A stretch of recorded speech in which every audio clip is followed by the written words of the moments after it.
hereby call to order the Roseville City Council meeting for Monday, March 20th, the first day of spring of 2023.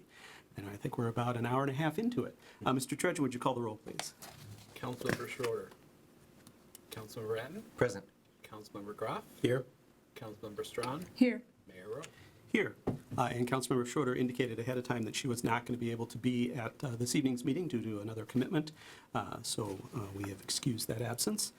With that, want to just do a couple of housekeeping items. I saw that there was nobody registered to participate online. Is that still the case? We don't have anybody? That is correct. Okay. I'll save a few announcements. We do want to make sure, folks, if you do have a cell phone, that you silence it or otherwise assure that it doesn't disrupt the meeting. And with that, we'll go to the Pledge of Allegiance. So I ask folks to stand if you're able. I pledge allegiance to the flag of the United States of America and to the republic for which it stands, one nation, under God, indivisible, with liberty and justice for all. Next on the agenda this evening is consideration of tonight's agenda. I'll check, as I always do with staff to begin with. Is there anything that needs to change on the agenda from a staff perspective? No changes by staff, Mr. Mayor. All right, thank you. Is there any item that a council member wishes to remove from the consent agenda for separate consideration, or any other changes from council perspective this evening? No. All right, seeing none, then we'll check with folks in the audience. As to that consent agenda, it's section 10 on the second page of our agenda. There's items A through F. Normally, these items are taken up as a single motion with limited opportunity for discussion and questions. They're usually rather ministerial in nature. But if somebody is here for one of the items in section 10 this evening and wishes to make a comment or ask a question, we do want to check with you now at the beginning of the meeting, because we can take that item and move it to the earlier part of the meeting so that you don't have to stay to the end for your comment or question. Is there anyone here for an item in section 10 of tonight's agenda this evening? Does not appear to be the case. So we have our agenda as presented. Is there a motion to approve that agenda? So moved. Second. It's been moved by Councilmember Groff, seconded by Councilmember Strawn. Any discussion on that motion? Hearing none, all those in favor signify by saying aye. Aye. Opposed? That passes unanimously 4-0. We have our agenda this evening, and before we go to the next item on the agenda, I forgot introductions at the beginning of the meeting, so I'll do that now really quickly. We do have our City Attorney Rachel Tierney on my right at the end of the dais, and also City Manager Pat Trudgeon on my left at the other end of the dais. And we have a number of staff, department heads, and guests who will participate as the meeting proceeds, and we'll make those introductions at that time. With that, then, our next item on the agenda is general public comment. This is an opportunity for members of the public to speak to items that are not on this evening's agenda, but are related to city business or may be of interest to people in the city. We do provide an opportunity for public comment as agenda items are considered, but we also do want to provide a general opportunity at the start of each meeting for public comment, once again, not related to specific agenda items. Is there anyone here this evening to speak during general public comment, not on a particular agenda item this evening? All right. Seeing no one, we'll go ahead then and close the opportunity for general public comment and move into our agenda. We have, under recognitions and donations, 3 proclamations this evening, and for each one we'll read the proclamation and then a motion to approve would be in order. The first one, item 5A, is an Arbor Day proclamation, which reads as follows. Whereas Roseville's trees have been a significant element of our community because of their beauty and importance to our environment, and whereas trees are an increasingly vital resource for Roseville, enriching our lives by purifying air and water, helping to conserve soil and energy, in serving as recreational settings and wildlife habitat of all kinds, and whereas activities such as construction damage and pollution, as well as drought and disease, have damaged and destroyed many trees, which are therefore in need of replacement. And whereas the City of Roseville seeks to positively impact our environment by planting trees and ensuring that trees are nurtured and protected, and whereas trees in our city increase property values, enhance economic vitality of business areas, and beautify our community, and whereas trees, wherever they are planted, are a source of joy and spiritual renewal, and whereas trees assist with the drainage and flood mitigation and reduce city costs for sewer and water treatment, and whereas everyone is encouraged to care for our trees and plant as many trees as possible, now therefore be it resolved that the City of Roseville hereby declare April 28th, 2023 as Arbor Day in the City of Roseville. So moved. Second. It's been moved by Councilmember Etten, seconded by Councilmember Strawn to approve the Arbor Day proclamation. Any discussion on that motion? No. Hearing none. All those in favor signify by saying aye. Aye. Opposed? That passes unanimously 4-0, and that proclamation is approved. Item 5B is a proclamation related to Fair Housing Month, which reads as follows.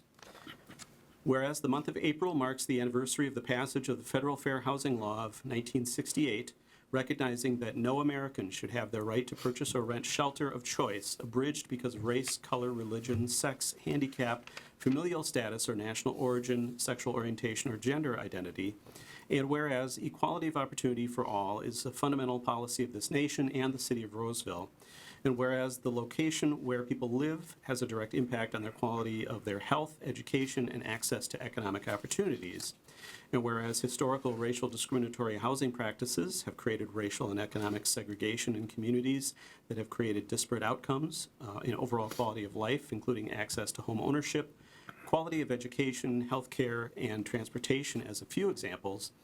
And whereas economic stability, community health, and human relations in all communities are improved by diversity and integration, and whereas the City of Roseville is committed to promoting housing choices and fostering inclusive communities free from housing discrimination, and whereas the City of Roseville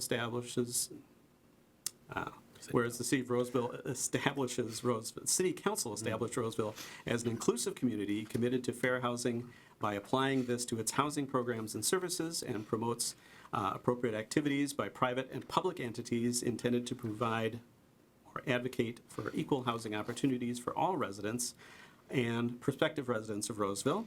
Now, therefore, be it resolved that the city hereby declare April of 2023 to be Fair Housing Month in the city. So moved. Second.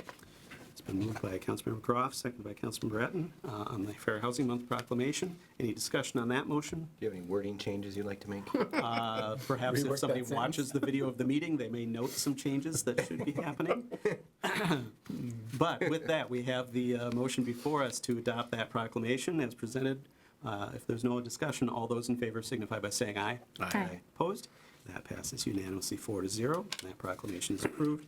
Our final proclamation this month is it's item 5C in honor of Days of Remembrance in Roseville, and it reads as follows. Whereas the Holocaust was the state-sponsored systemic persecution and annihilation of European Jewry by Nazi Germany and its collaborators between 1933 and 1945, and whereas an estimated 6 million Jews, along with millions of Romani, disabled, LGBTQ+, and political dissidents, among other marginalized groups, suffered grievously and were murdered under Nazi tyranny.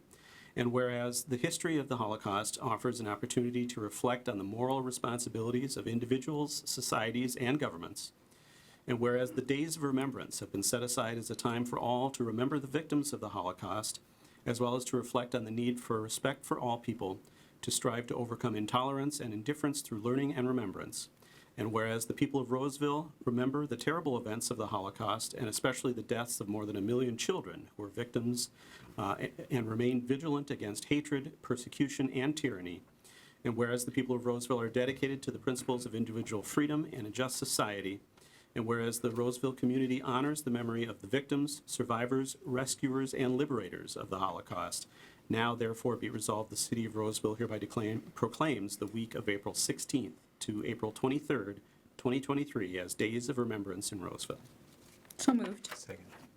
Been moved by Councilmember Strawn, seconded by Councilmember Etten. Any discussion on that motion? Councilmember Strawn. Just I'd like to add that our actions in the last couple years, I think, support this, but that we continue to decry the ongoing anti-Semitic behavior and any acts of hatred against Jews or any other religious or groups within our city or anywhere else. Thank you. Any other discussion? Hearing none, all those in favor signify by saying aye. Aye. Opposed? That passes unanimously 4-0. That proclamation is approved. That concludes our recognitions and donations this evening and brings us to our business items. Our first business item this evening is item 7A, which is to receive an update on the American Rescue Plan, or ARPA, spending plan and finance status as of today or thereabouts. And I'll turn it over to Mr. Trudgeon, I believe, to introduce this item. Mr. Trudgeon. Thank you, Mr. Mayor and members of the council. We want to come forward tonight and just provide a little status update on our ARPA funding commitment and what we've spent in the past and what we expect to spend in 2023 and look into 2024. Thanks to Councilmember Etten last meeting mentioning that he wanted to bring this forward. We had intended to do that at some point in the spring here, so we're happy to talk about it now. Just as a reminder, we received about $3.9 million of ARPA funds. We did take the flat standard allowance deduction, which you could take under the federal rules up to $10 million. That just kind of makes it a lot easier for reporting, and you're kind of off the hook, so to speak, to spend it in certain categories. However, we've decided that we wanted to maintain those categories which are responding to the public health emergency, addressing negative impacts, economic impacts, premium pay for essential workers, infrastructure investments, and replacement of lost public sector revenues. So what follows, and this is all in the RCA, is a breakdown of those different categories and what we've spent. So 21, obviously, is in the past. We spent some dollars there, as well as 2022. So what you see listed as 2022 are actual costs, unaudited, but actual costs that we spent.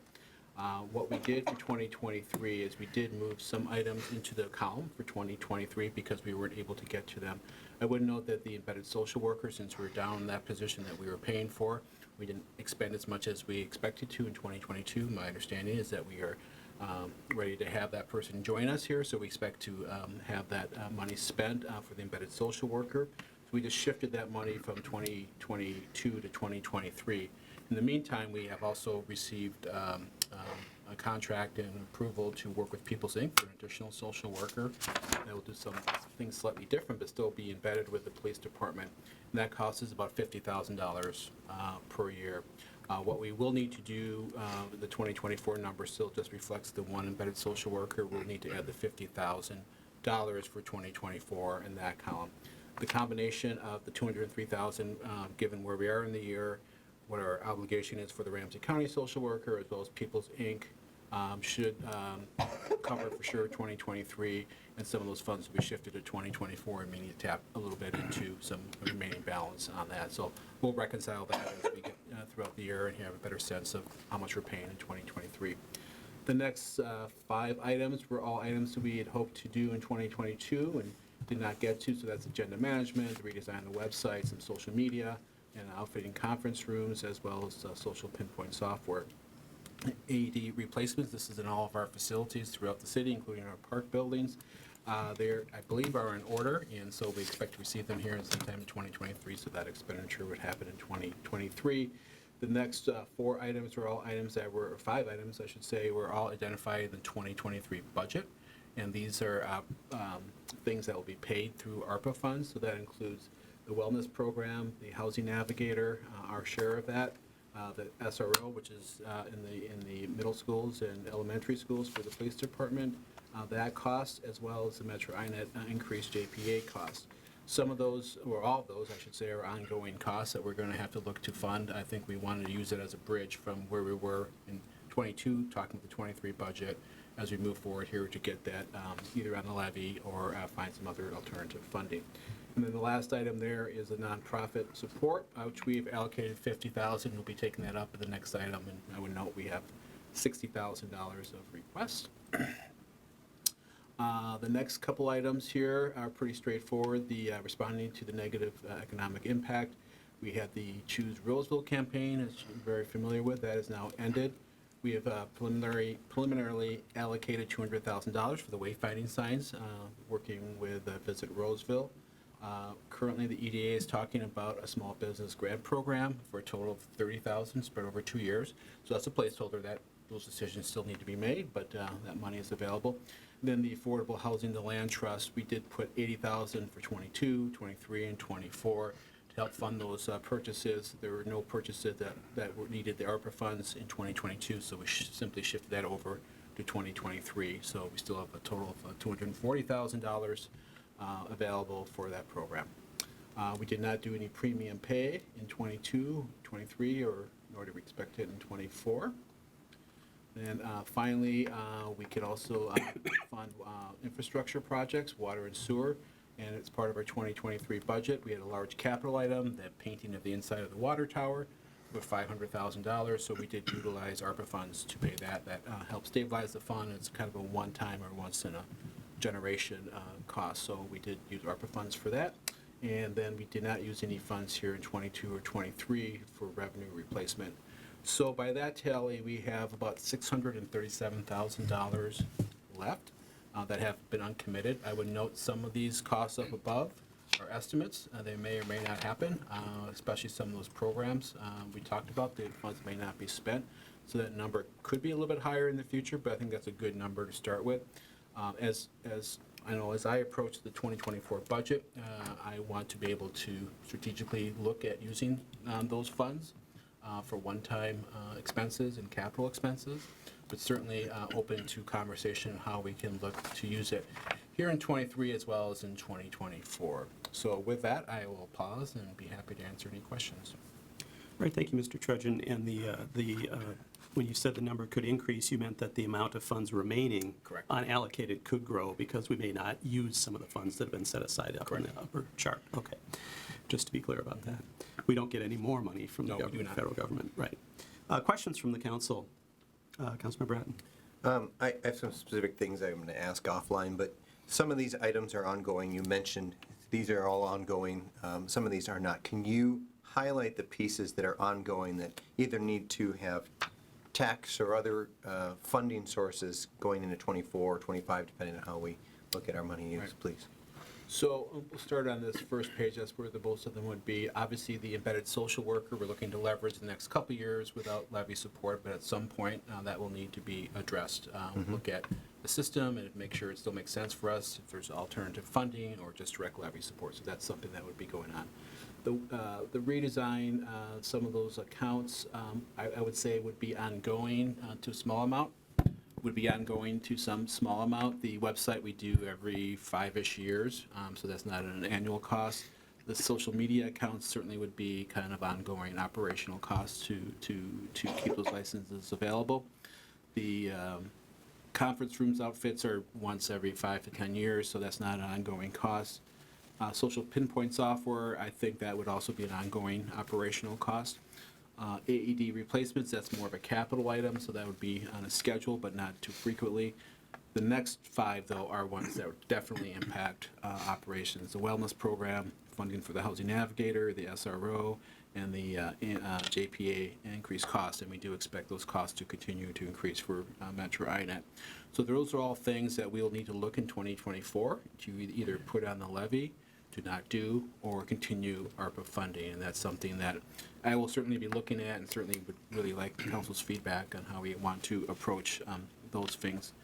We know we can't in the long term fund those by ARPA funds, so we're going to have to make some choices down the road here, either as part of the '24 budget or the '25 budget. I think the nonprofit support was kind of a one-time effort. The wayfinding signs is a one-time effort. Small business grant program, I think, is a pilot program, so that remains to be seen. The land trust, we do have a dedicated EDA dollars currently in addition to this, so that's something that could continue on, and that's really it for moving forward as far as ongoing costs. Thank you. Right, other questions for staff? All right. Thank you, Councilmember Ratton, for bringing this forward as something to put on our agenda, and thank you to the staff for putting together the report and the update and being conscientious about how the funds are used. I should check to see if we have anyone from the audience who wishes to speak to this item this evening. It's more of a report for our information, but certainly want to provide an opportunity for public comment. There does not appear to be anyone coming forward for comment on this item. There's no action requested, so unless there's any other questions or guidance from council, I think we can move on to the next agenda item, which is related to this, and that is the consideration of awarding some of these Recovery Act funds to nonprofits, which is one of the categories allowed under the Act. And so I'll turn it over once again to Mr. Trudgeon to introduce this item as well. Thank you, Mr. Mayor, members of the council. As you alluded to, this is the item that we are looking to award ARPA funds to qualifying nonprofits that are in our community and or serve our community. I did push out information to about 9 nonprofits that I was aware of about this opportunity. Glad to see that we received a total of 6 applicants back, and the supporting material, or at least their application, is in your packet. I try to summarize some of the highlights in the RCA, so you don't have to go back and forth and looking at everything. All 6. You mean in the staff report? In the staff report, yep. I Acronyms. use that term. Request for council action is a staff report, yes, thank you. In the staff report, we had a maximum award of $10,000. This is a program the city set up in 2022. All 6 have asked for $10,000. The eligible uses for the funds, as we determined, were to include funding to provide programs and direct services to community members impacted by the pandemic. Other eligible uses of funds include payroll and benefit costs, utilities, rent, mortgage payments, insurance, and other operating costs that directly support services to the community members. So we had a total of 6 agencies that did apply for funding. One was the Bhutanese Community Organization in Minnesota for $10,000, and they identified general operational needs for the funding. Bridging also asked for $10,000 and would want to be using those funds towards rising costs for labor and material, as well as organizational growth. Korean organization in Minnesota asked for $10,000 and very specifically identified stipends for 6 Roseville residents to complete forklift and CDL training. Keystone asked for $10,000 and asked for partial salary for a full-time food shelf delivery program coordinator. That's an effort that I think they picked up tremendously during the COVID times and really wanted more mobile and delivery services for food shelf operations. Northeast Youth and Family Services asked for financial support for all the programs that they do. I won't read them all, but all the programs they continue to provide to our community. They also asked for $10,000. Then finally, Kids in Need Foundation asked for financial support to help their Roseville Teachers Resource Center operations that are located on Patton Road here in Roseville. So all 6 have applied. I have the material, as I said, in the staff report, the application. Some of the supporting materials, such as the budgets and the 990s, I have on file. I did review them, and nothing looked out of the ordinary there. So we are here tonight asking for your decision on granting the awards. We do have many of the applicants in the audience, and they're available for questions you may have, or if you want to hear from them, feel free to do whatever you would like to do. But they are here. I'm not sure if all of them are here, but most of them are here. All right, thank you, Mr. Trudgeon. Appreciate that. Questions from the council? Councilmember Etten. Mayor, I'd love to hear from, if there's someone here from Kids in Need Foundation. Yep. I just want a clarification on which schools in the Roseville area schools and or Moundsview schools are qualifying materials that we have are not all aligning the way I'm understanding. So, Paul Wilson's here. Come on up. Have a seat at the microphone here at the table. And if you can introduce yourself again for the record. Good evening. My name is Paul Wilson. I'm the Vice President of Development for Kids in Need Foundation. Thank you for the opportunity to be here this evening. I think the question was which schools in the immediate area, Roseville area, qualify for the support that we provide. Generally speaking, our organization targets schools where at least 50% of the enrollment qualifies for the National School Lunch Program criteria. However, we target 70%. So what I mean by that is if we have a choice to direct our funds, we'll first target those schools that are 70% or higher. So we specifically seek out those schools that are perhaps most underserved, which predominantly tend to be areas that are economically distressed and disproportionately are students of color. But if we are directing aid across the economic area, the minimum threshold is 50%. So in other words, if somebody says, I'd love to support schools in the Roseville area with a donation, then we would use our research to find schools where at least 50% reach that NSLP criteria. okay, that helps. Make sense? Yeah, Thank you. yeah. The materials at 70%, and then I got a list back that was over 50, and Right. so that's why I needed clarity on that. Indeed. Thank you for Appreciate that. the opportunity to clarify. All right, since we have you here, I'll check if there's any other questions from council members for Kids in Need Foundation. Councilmember Strong. I was curious, so are we representing just the Roseville School District? Are we also representing the Moundsview School District, which serves many of our Roseville students? Our organization serves communities statewide, so we're especially, we would be directing these funds in the immediate area. So certainly it would be used locally for the Resource Center, which serves both. Okay, And that happens either via teacher visits that actually come to our Resource Center and shop, again, assuming that they meet that criteria, or we direct aid to those schools where we can, both. thank you. All right, thank you again for being here this evening, Mr. Wilson. Thank you. Thank you. All right, other council questions for either staff or representatives of any of the organizations? All right. I don't want to put you on the spot, but if any representatives of the organizations had statements prepared that they wanted to make in support of their applications, you're certainly welcome to do that at this time. Otherwise, being available for questions is perfectly all right as well. Doesn't seem to be a clamor for the microphone, so I'll take that as we'll be available for questions. Councilmember Bratton. Mayor, I'd like to make a motion to approve the grants as outlined in the staff report for all 6 organizations at the amount requested. Second. All right, it's been moved by Councilmember Bratton, seconded by Councilmember Groff to support all 6 of the applications. And I think just we need to understand, of course, that that is 10,000 more than was allocated, but because this isn't a strict budget, we are able to make those adjustments.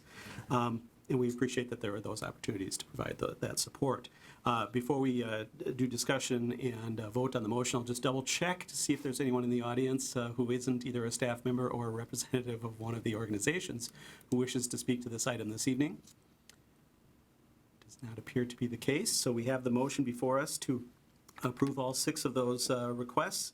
And discussion on the motion, Councilmember Bratton is the maker of the motion. All of the, I'm familiar, or mostly familiar with all these organizations, and know that they are doing very important work throughout our Roseville area and into the Moundsview schools where I work, and appreciate all of their efforts on behalf of our young people as well as families and older adults. So thank you for that work, and happy to support this way with the ARPA dollars.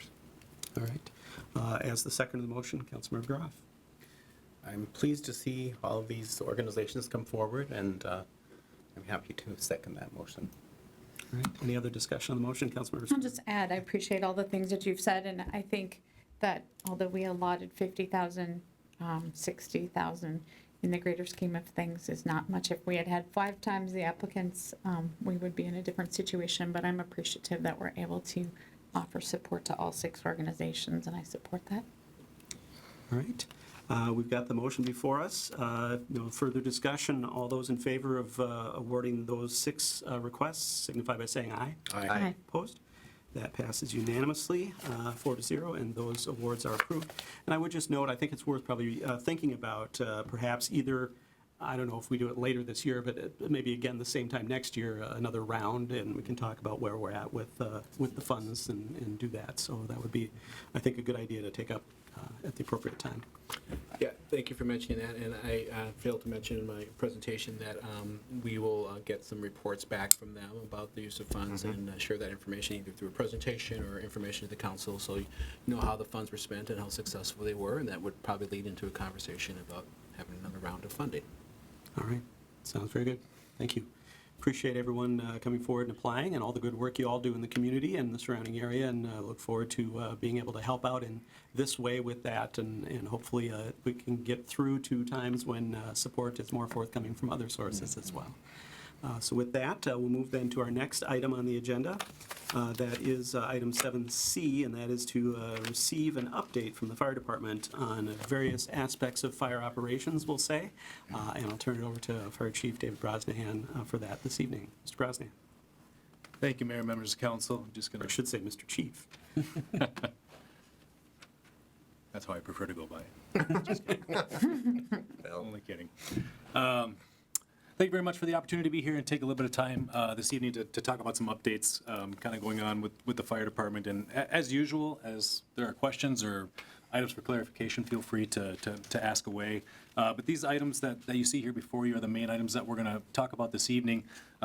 really want to focus on current call volume status. It's been a while since I've been able to kind of be in front of the group and kind of talk about the emergency demand that's out in the community and how our current staffing, especially kind of after the phase 2 piece has been kind of complete, where that staffing is at and how it's handling the demand that we're experiencing. In addition, I want to talk a little bit further about fire prevention and the multifamily licensing piece, kind of how it's going from our perspective and how it integrates within our operation. Give an update on our 6 months into the Advanced Life Support First Response Program. I have some data that I'll show with some better numbers than what's in the PowerPoint, and kind of talk about some cool success stories and obviously some great opportunities for growth and learning on our part of things. And then an update on some emergency medical services in regards to ambulance transport and working with our partners at Alliant Medical Transportation. So with that, I'll get going. So as you can see, we've seen a significant increase over the past 5 years, especially over the last couple of years as far as call volume. Right now, the emergency response needs and demands of the community is pushing up against our availability of response, and it's meeting our response plan to the max. So demand is chasing it pretty well with a 6.5% increase between 21 and 22, or into 22, as well as an 18% call volume over the last 2 years. Increase. We were stagnant a little bit during the COVID period of time of 20 and 21, but then I've seen significant increase over the last 2 years. 2022 was also a 34% increase in just the past 5 years, and I think while we've always anticipated and we were experiencing call volume increases of like the 3 to 5%, kind of in the early 20-teens, we have not really anticipated fully the 5 to even 12% increases we've been seeing. Through only 1 quarter of 2023, we are tracking already 6% ahead this year than we were this time in 2022. So definitely seeing some increase there that we're dealing with. Most, if not all of you, are familiar with our Phase 2 staffing initiative that added 6 full-time firefighters through a recent SAFER grant. Our purpose with this initiative was to meet the increasing call volume and better stabilize our response plan. But in addition to that, I have concerns with futuristic pieces of that, and I think if nothing else today, I'm just wanting to try to plant the seed with council that over the next couple of years, this is definitely something that we will need to look at and discuss as a group, and I'll talk a little bit about some of our SAFER grants and things that we're doing in the future.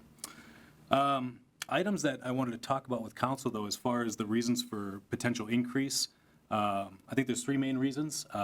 The first is development and increased population due to that development in the community. I think that goes without saying with some of the recent multifamily that has gone up. I believe there's still a little bit of COVID hangover, especially in our congregate settings, in our nursing homes and our assisted living facilities. We're still seeing it to a certain degree, not very much, a significant decrease, obviously, over the last couple of years. However, it is still a call volume that we're going to. And predominantly, I think one of the biggest is, I think Roseville's back to where it was pre-pandemic. I think it brings almost 25 to 30,000 employees, a lot of retail, a lot of business. You can see it with our daytime response in our data. Our call volume really starts to take off about 8:30 in the morning, and it really doesn't slow down to about 9 or 10 o'clock at night. So the daytime population and some of the things that Roseville being a bustling community brings about a lot of that call volume that's driving a lot of our demand. Any questions on call volume pieces at all? Okay.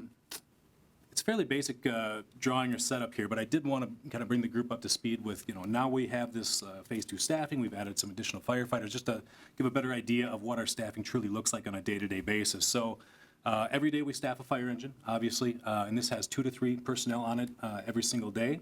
Our 2 medical response vehicles are 2 firefighter EMTs or paramedics, never 1, never 3, always 2 on both those vehicles, so that is 4 additional people of our staffing. And then we try to, as we're able, to staff a battalion chief vehicle, so every shift is supervised by a battalion chief.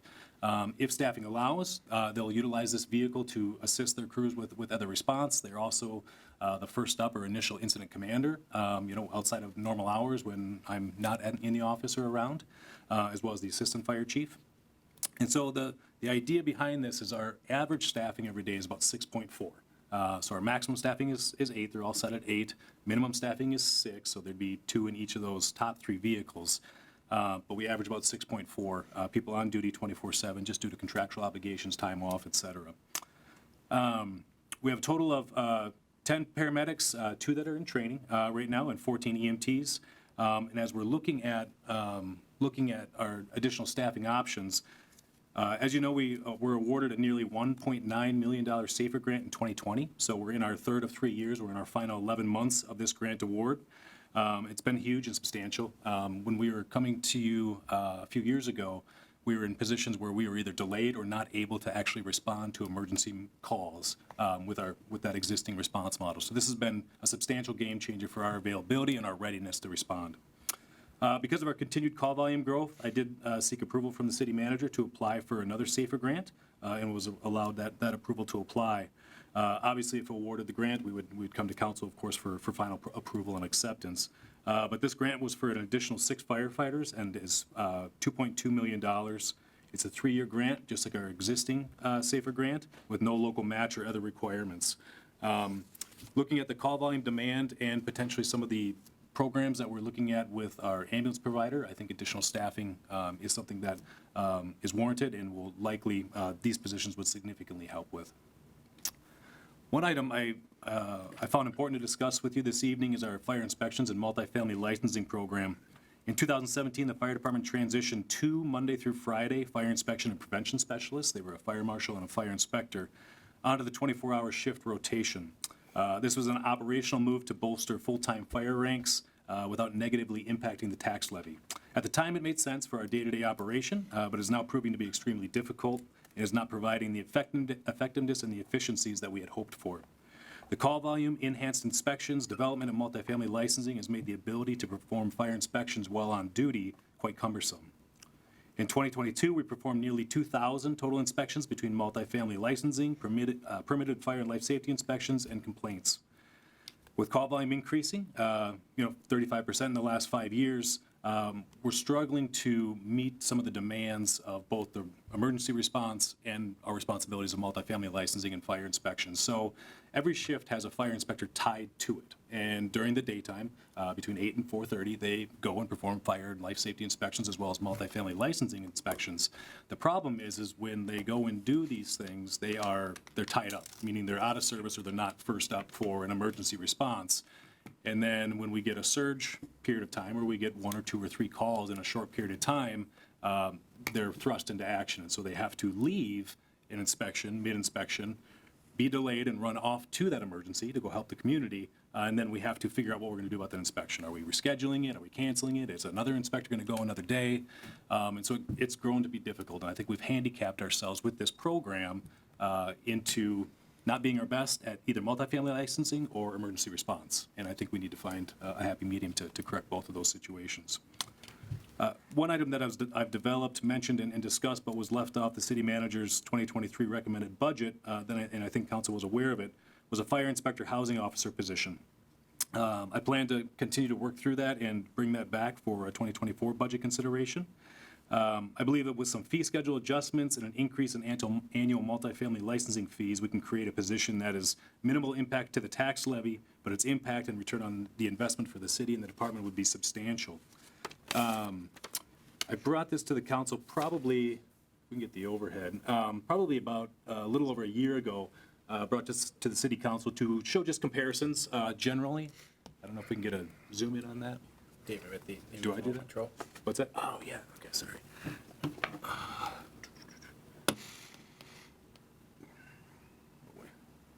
Okay. All right. Hopefully we can see that okay. So we have 11 communities, 12 including Roseville. Just other communities that are similar in population, similar in their setup of the multifamily licensing program and have similar programs. So this is kind of a breakdown of where we're at compared to a lot of our neighbors or similar communities. As you can see in the orange, as far as the average, as far as building costs, unit costs, and then if you're just to take down a 10-unit building and a 25-unit building average, compared to where we're currently at, which is the top one for us, where we do $102 per building, $15 per unit. Our average is quite a bit lower than, our total is quite a bit lower than the average of these 11 communities. And that this is one area that I think was a little bit of a mess when we first started as far as how we do the billing. We were not billing the appropriate amount that I found out in 2021. We made those adjustments in 2022. I did not make an increase going into the 2023 year because I didn't feel it was appropriate since we weren't changing the service level. It was going to be a consistent service level to the managers, the caretakers, and the tenants, so I didn't find it appropriate to make that adjustment. However, in looking at making these potential adjustments or proposed adjustments, which you see for Roseville 2024, there is some significant increase in revenue that would generate. If we were to change to those prices, it'd be about $50,000 or just under $50,000, which I think assists pretty significantly with potentially helping to offset a full-time position or this position that I'm looking to add in the 2024 budget. Any questions on that at all? Yes. Questions, Councilmember Strong? I note that both Fridley, St. Anthony Village indicate inspections for units up to 3, and I know currently we only do 5 and above. Would there be any possibility that we would lower our threshold with the addition of this position if it were to go through? Potentially. I think that's a council decision to come up with. I think that this position definitely gives us foundation to begin that conversation. I also think this position gives us foundation to build off of if we were to continue to look at other forms of rental licensing. Single family, I know, has come up amongst the council. Not saying that this person could handle all of that. It's a significant job. However, this might be the first person to at least be maybe the supervisory role of a group of 3 or 4 people as we build into a licensing program like that. I'm not against changing it to 3 or 4 units. I think it'd just be a council decision, and we'd take your direction. Thank you. Okay, we can keep going here. So ALS First Response has been pretty significant for us, and so first off, I want to thank the council and the city manager for your support of that transition. It obviously wasn't a cheap or easy process to move over, but I think that you heard Governor Walz when he visited here in January, the financial support for local government to do these types of things is pretty substantial. So it was pretty cool to be a part of that and to start this process in Roseville. It wasn't as easy as flipping a switch. There have been some great training and growth opportunities for us. As you saw with the ARPA items, we brought out a new records management system, so getting accustomed to that and getting set up. New equipment, slight changes to our response plan and how we deploy on emergency medical scenes, and also just getting Alina or the mutual aid ambulance that shows up, getting their comfort with some of the activities and things that we're doing. The improved level and capacity of care is paramount to the community. We're stopping the care gap in a very short amount of time, which is pretty significant. To have paramedic level care at your front door in less than 6 minutes is something that not many communities across the country can say. And I think it's a great opportunity, so I appreciate the opportunity to allow us to do that. And it's a big part of our Phase 2 promise to the community. We said that with more firefighters, we would help stabilize staffing and response, but in turn, we'd also provide increased levels of service. So as we go into our usage and some initial data for the first 6 months, we're performing an ALS level assessment on nearly 60% of all EMS emergencies, and there's a few different reasons why it's only at about 55 to 60%. One is maybe there wasn't a paramedic on this scene. We're not in a staffed position yet where we have a paramedic on every single one of our staffed vehicles. We tried to have at least 2 on duty 24/7. However, we're just quite, as far as numbers, not quite there yet. So that will come with time, so where you'll see that number increase. In some cases, the medical issue or call type was BLS type. We go to a lot of calls where it's foot pain or something like that, where that's not really an ALS level call. We're still going to give great customer service and take good care of them, but it just isn't a need for advanced life support. And maybe the full assessment was not completed due to timing and arrival of the ambulance as well. I anticipate this number to go up with time as we grow into the program, get more adjusted to our records management system and more adjusted to the operations of what we're doing.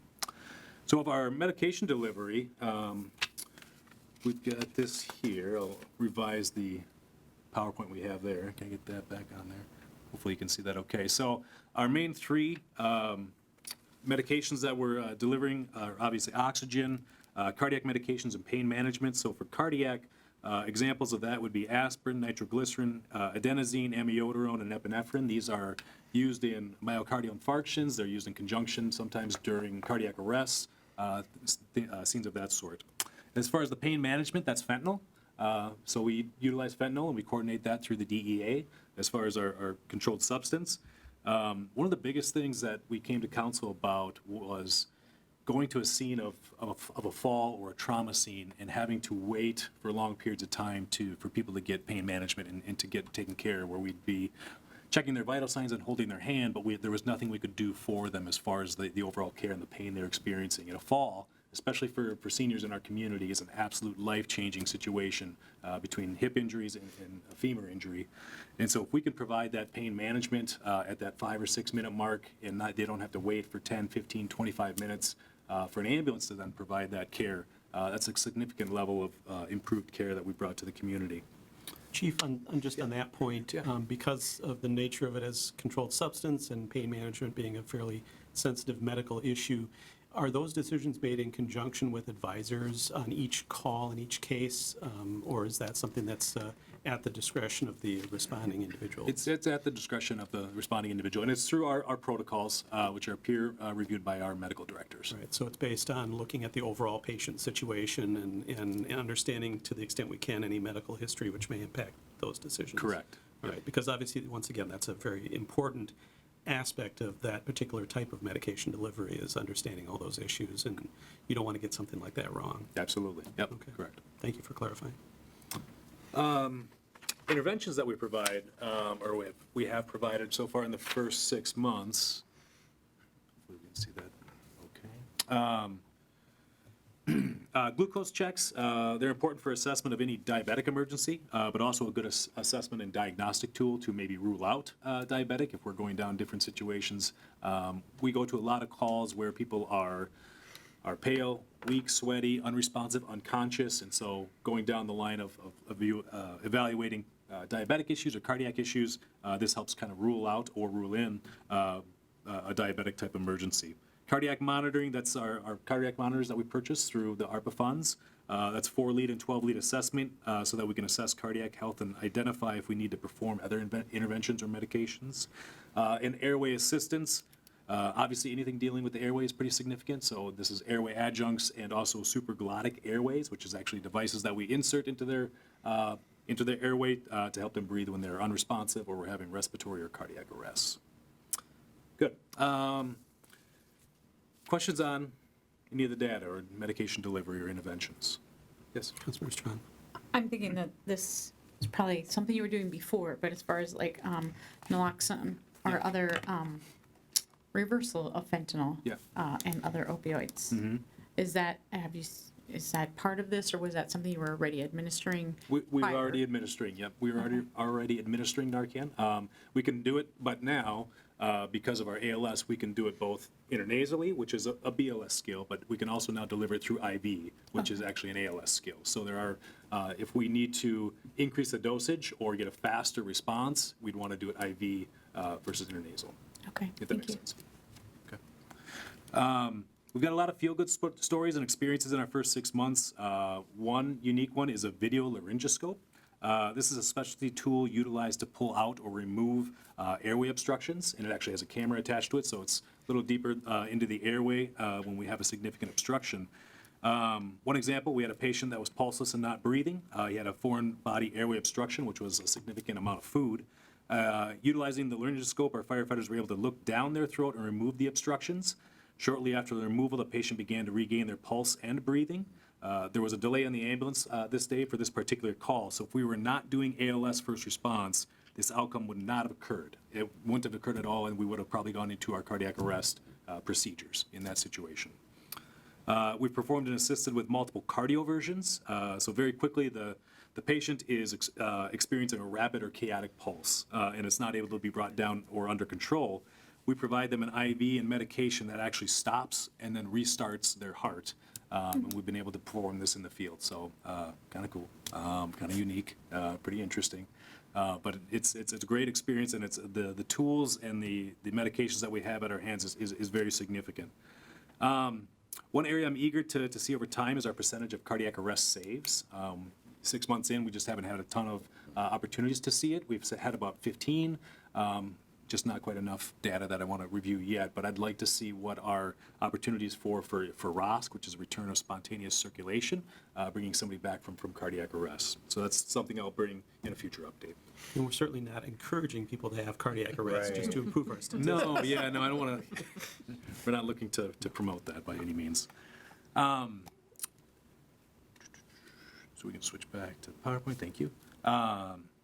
As a Metro leader of emergency response and medical care, we've recently been approached by Alina Medical Transportation, our PSA ambulance provider in the community. As council is aware, the city is part of their primary service area that allows them to provide emergency medical transport in Roseville.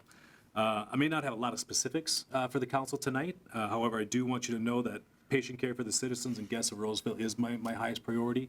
The health and safety of the community is incredibly important to me. And so as we go through some of these discussions, that will be kind of in the forefront of my mind. Our initial discussions have focused on two potential models for patient care and transport. So this is something that they've come to us to discuss further and talk about to help alleviate some of the burden and the demand that they're experiencing as well. These are programs that a Roseville firefighter or firefighters will be assisting or supplementing Alina to complete a transport in an effort to expedite definitive care to the hospital. The first is called an ALS intercept model. This utilizes our on-duty firefighter paramedic to potentially transport the patient in an Alina ambulance. So our crews would respond like we normally do in a first response capacity. A BLS unit, which is just 2 EMTs, so there's no paramedic on the Alina unit, would respond from Alina to our scene. And they would do this, one, instead of sending a farther away unit, that's a paramedic unit, or calling mutual aid. So this is, they've got a BLS unit that is somewhere in the Shoreview, Arden Hills, Moundsview area that they would send instead of somebody from farther away or mutual aid. The Roseville Fire Paramedic would perform a patient assessment and make the decision if this patient is an ALS or BLS patient. If ALS, our medic would get in the back of the rig and help with transport. If BLS, then the 2 EMTs from Alina would take the patient care and do the transport. So that is one program that we've talked about, at least at a 10,000-foot level, and have started to work towards ideating it a little bit further. The second is a mutual aid ambulance model. In the mutual aid ambulance model, Roseville would be the first up option to provide mutual aid transport service in Roseville. Currently, as the provider, Alina, obviously provides the transport. In 2022, Alina called mutual aid assistance approximately 570 times. So 570 times they called Hennepin EMS, Maplewood Fire, White Bear Lake Fire, other agencies from far outside Roseville. The goal behind this program is rather than Alina calling all over the North Metro for another available ambulance, Roseville Fire would be the first up option to provide that service for our community. The one piece with all of this is that we've discussed with Alina is we would not get into the patient billing business as far as a fire department. Our invoicing or billing would be straight through with Alina. So anytime we provide either one or both of these services, we would bill Alina versus billing a patient. And so they would be paying us regardless if they collect or not from the patient. So those are the items I have today as far as EMS, ALS first response, call volume, and staffing. So I can stand for any questions that council has. Great, thank you, Chief. Are there questions from the council? Councilmember Strawn. Always. If you were billing directly to Alina in that situation, would that be a flat fee then, rather than Yes. you wouldn't be dealing with capitations or other things through the medical? No, it would be a flat fee agreement. I think both the options between the ALS Intercept and the mutual aid would probably have a different cost, but it would be a flat fee that we would bill. Thank you. Councilmember Groff. Would that require a new specific vehicle? Potentially. Obviously for the ALS Intercept, where it's just our paramedic in their ambulance, it wouldn't. For a ambulance, yes. We've looked at just, cursory look as far as ambulance options. There is a potential to lease an ambulance. So if we were interested in something like a pilot program for 12 to 24 months, we could lease an ambulance. One thing that we're seeing with rising costs and looking at our CIP in the future is our medic vehicles that you see, the pickup trucks, aren't far off the cost of an ambulance. So just for future items, that there's potential that they might be about the same or similar cost in the end. Okay, thanks. Other questions for staff? Mr. Trudgeon? If I could just add, so the response issue is a very major issue, and I think the council is well aware of that, and that's something that Chief Brosnan has identified for the past couple of years, and we've been talking quite a lot about different ideas and purposes. I have generally not been too interested in going down the transport route for the city for lots of reasons. But given some of the response times and challenges we have with the current PSA, those things are coming to bear. So I don't want to alarm anybody saying we're going to jump right into this, but this is something we seriously have to consider if we truly want to continue to provide the great service that the fire department provides. We've had some initial conversations with Elina and demanded better service and better response times, and I think they've gotten the message. They continue to struggle with labor force and other issues as well. But at some point, there's going to need to take some action. So whether that's this year or next year, that's something we're going to have to deal with. There's also some conversation on the state level regarding legislation about PSAs and where they go, and we'll have to see what happens with that. That's more of a longer-term solution. That's not going to help us immediately. But I did want to bring Chief Brosnan here to talk about the service levels, the increasing need, but also the response time. This is a real issue we spent a lot of time on, him and I, and we wanted to start bringing that to the council just to make you aware of it. We're not looking for any hard and fast decision tonight, but just wanted to make you aware of it. So as we continue to have this conversation, you're informed and we can take it to the next step, whatever that might look like. Yeah, I think it's important, as the city manager mentioned, about labor force and demand for Elina. It's consistent across the state of Minnesota, and it gets in a weird spot where it makes this like a us versus them type of mindset, and that's not what it's about. We just want to provide the best possible service to the community, and I think Elina does too. I just think that they're in a tougher spot, and I think that's why they're seeking out these opportunities for collaboration and potentially some hybrid models for response. As City Manager Trudgeon mentioned, there is some legislation change. Jamie Becker-Finn is the author of a bill that's working to look at making some edits to PSA law to predominantly give more benchmarks, more clear transparency, because right now there are no requirements for response times. There are no benchmarks for response times anywhere in the state. You could have same-day service from an ambulance, and you're not in trouble for doing something like that. In addition to that, to also look for more local control in the services that they provide. We do local control for pretty much every service our community sees, except for that. And so there's just some discussion on what's the right level of local control. So. Councilmember Bratton. Chief, can you talk about an average number of transports we see in a day or in a year? How many average we would Ambulance see? transports that we are seeing. Have that number. Yeah, that's going to be right around about 5,500 annually that we see come in and out of Roseville. Patients that are transported after an EMS call in Roseville. So That's- just about 10% then are mutual aid within the last year. Councilmember Bratton. Just looking at that, well, you have like 6,600 calls in 2022. So the vast majority of these calls, even if they say, hey, I twisted my ankle, Elina's transporting them right now. Yes.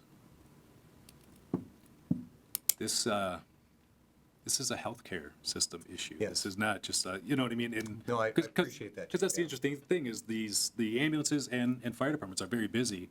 Go down to an ER right now, and the place is packed, and there's not even a place to go. And so what's happening is people are trying to get appointments with their doctor at their clinic. They can't get it, so what's their alternative? They call 911. And so we're seeing people that are sick and maybe have legitimate reasons to at least see a doctor, but not necessarily to see emergency response. Okay, thank you. Councilmember Groff. And having gone through the death of my in-laws this year, I can vouch for everything you're saying because we've experienced it personally. But I do want to say thank you for the department's work because you really hire excellent people. No, thank you.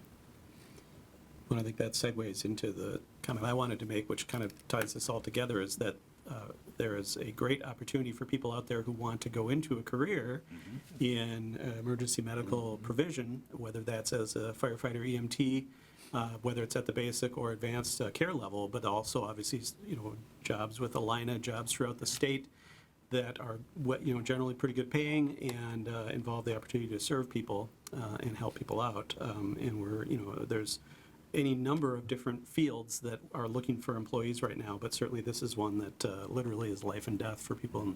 And I think you're exactly right. I've seen many articles that this is a problem across the state, that there just aren't enough people to serve these communities with emergency medical and ambulance service, and especially in the ambulance and transport side, especially outstate, but we're seeing it acutely here in the metro area as well. And so, that's my message to young people out there is think about a career in emergency medicine. Well, to keep the conversation going, it's not only just that. There's such a shortage of CNAs, home health care workers, absolutely. all those things, which has a huge ripple effect into emergency response, into healthcare, and so it's all just intertwined system, and it's short-staffed significantly. And another key, if it's a selling point to anyone, is that you don't have to go to whatever 8 years of medical school to be an EMT or to be some of these care aides. It's generally speaking, it's after high school, some additional training, and maybe in some levels you might have to get a 4-year degree, but generally speaking, you don't have to do that. And so it's a great opportunity to not have to take a lot of additional schooling and make a lot of money and do good for the community. So once again, anybody thinking about it or knows somebody who might be thinking about it, Do you have his let's get in number, that career path. Call Chief Brosnahan now. Well, Right. I've told the council this before, but this is the best job on the planet, so it is good. Yep. We appreciate that can't you live recommend it here enough. too. Excellent. Well, thank you again. Appreciate the update and everyone. look forward to the further conversations with everybody involved in some of those how we go forward pathways. So, Sounds good. Thank you. thanks.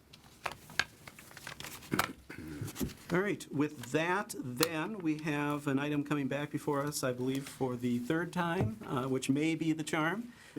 This is to consider ordinances amending Titles 8 and 10 of the city code related to shoreland, wetland, stormwater, and sustainability regulations. And we've got our entire team. I think they're trying to outnumber us and get Do us to something here, yeah. take care of this evening, one way or the other. It's 4-on-4 now. Right, exactly. Well, We've got an attorney. I'm their lawyer, too. I was just going to say, She's neutral. more like the to us? referee. So with that, we've got this item coming back. Probably the main item that kind of got all this going was the shoreland update, ordinance update, and then also tying into that a lot of the sustainability aspects, which came as part of our phase 2 of our zoning code update that we've been involved in the last few years. So with that, I'll turn it over, I think, to Community Development Director Janice Gunlock to bring this back before us and guide us through these hopefully final steps in the process. Ms. Gunlock. Thank you, Mayor, members of the council. We don't have a formal presentation. As you mentioned, this is the third time we've been in front of you. It's been in front of the Planning Commission for at least the last year. There's a fairly extensive legislative history outlined in your staff report. I did just want to highlight a couple of things that we did since the last meeting. They are bullet pointed in your staff report, but we did provide some additional information regarding the changes to impervious surface by adopting the new shoreland ordinance. So we're happy to address any questions there. In terms of substantive changes to the actual ordinance related to this item, there were none. We just attempted to try and address some questions. We did go ahead and make some language changes regarding the multifamily standard for landscaping. We had some questions about what defined open area, so we did clarify that. We also worked quite extensively, when I say we, I mean Brian, worked quite extensively to reword some of the EV requirements based on some of the questions that came up. So you'll see some language tweaks, not only in table 1019-2, but the actual language that is before and after that table. I also provided some scenarios in the staff report to help you understand what that actually would mean for certain types of projects, mostly related to the improvement or expansion requirements. And then we talked at the last meeting about rewording the requirement or the allowance for a reduction in the EV requirements. And so we just followed through with what we talked about at the meeting. And then the last item in terms of actual language changes to the ordinance, we discovered a rounding issue. Essentially, a lot of the EV requirements are small enough where you never hit 1, and we wanted to make sure under those circumstances, we always got at least 1. Beyond that, it's typical rounding. If you get to a half, you go up to the next whole number. If you're below a half, you go down. So we wanted to clarify that as well. We also provided a new map in the staff report to help hopefully to help you understand the difference between the 300-foot versus the 1,000-foot, the number of parcels that are impacted, and to give you a visual illustration of where that line falls to help you understand there are a lot of parcels that are only partially in the shoreland when you look around the periphery, and there have been some questions about whether or not that entire parcel would be subject to the limitations. And the question, or the answer to that question is we would do 2 separate calculations, one for the portion of the property that's in the 1,000-foot or 300-foot and one that's outside. So again, I wanted to make sure Brian and Thomas were here too, because they've done a lot of the work with us, and maybe had they been sitting up here last time, we could have more meaningfully answered some of your questions. Jesse's here too. We didn't make any changes to the ordinance amending Title 8, but they are related. So hopefully, as a team, we can address any questions you might have remaining. Sure. Can you put the map on the overhead Yeah, maybe, absolutely. and just talk a little bit about the whole issue and what the differences are as they're depicted on the map? I'm so not good with the zoom button on this thing. So I just also want to clarify, there are 4 city lakes where the requirement is not changing. It was a 300-foot overlay. It's remaining at 300 feet. And that's because the DNR doesn't actually consider those regulated lakes. So the lakes we're really talking about are McCarran's, Owasso, Bennett, Josephine, Johanna, and Langdon. The blue dotted line is the old 300-foot overlay, and the parcels that are shaded red are within that 300-foot overlay. If you look down at the key here, we talk about general development versus natural environment. It's really just how the DNR classifies their lakes, but it's still a 1,000-foot overlay. And so the pink or the green lines illustrate where that 1,000-foot lands, and then the salmon-covered parcels are the additional parcels that get pulled into the overlay by going from 300 feet to 1,000 feet. And then I also want to note, to the point of parcels that are along the periphery, some of them are in or some of them are out. You can see some of these are park parcels, but for example, where's a good example? Like just along Hamlin here, you'll see there are some residential parcels that get captured that are mostly out, but a corner might be in. Only the corners of the parcels that are in are subject to the 25%. The code allows those other parcels to go above that based on some other requirements. And so you'll see that around a lot of these lakes as well. And so within the 1,000-foot limit on the DNR lakes, that's where that 25% impervious applies to the portion of the property that's within that.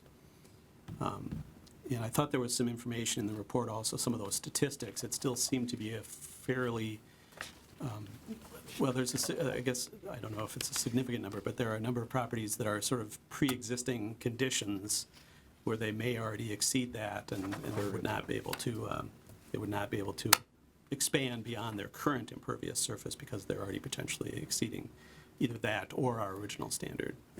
But there didn't seem like actually that there were terribly many of those. Now that I had it flipped around, there's not terribly many of those, but there are a fair number of parcels that come into the 1,000-foot that hadn't been in the 300-foot.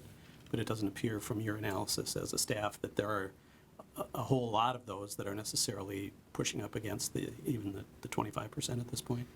Yeah, Mayor, I'd make two comments on that. The first one is, it's about a 2/3, 1/3. So 2/3 are in conformance, 1/3 are probably at or over 25%, and there may be a problem.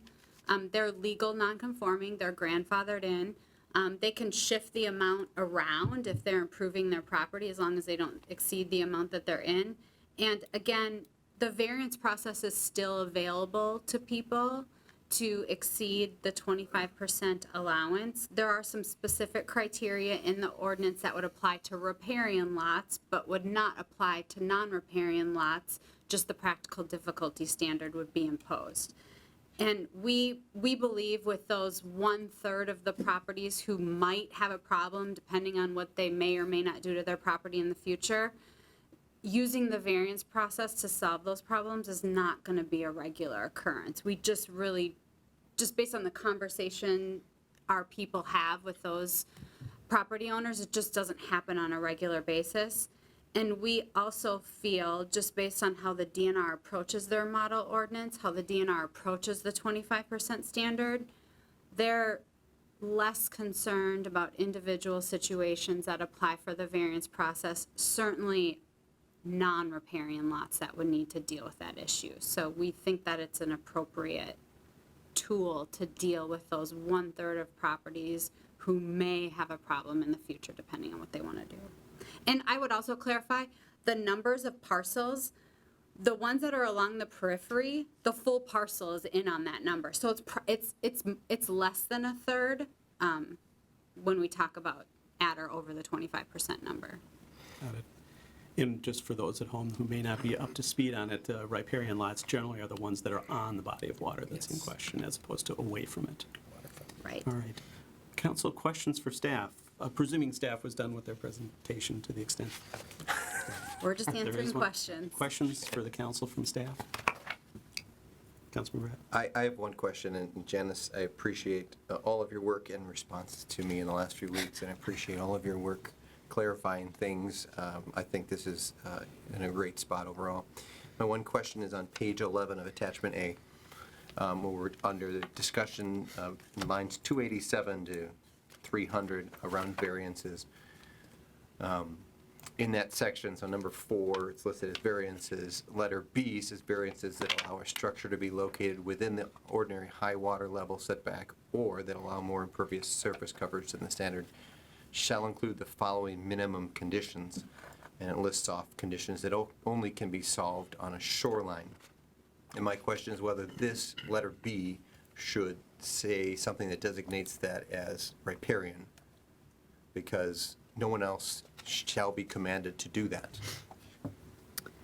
If someone 400 feet from the lake is going to look for more impervious surface than the standard, they are not able to be forced to do that. So if we have shall in there, I feel like it needs to designate as a riparian lots is what this rule applies to under the variance category.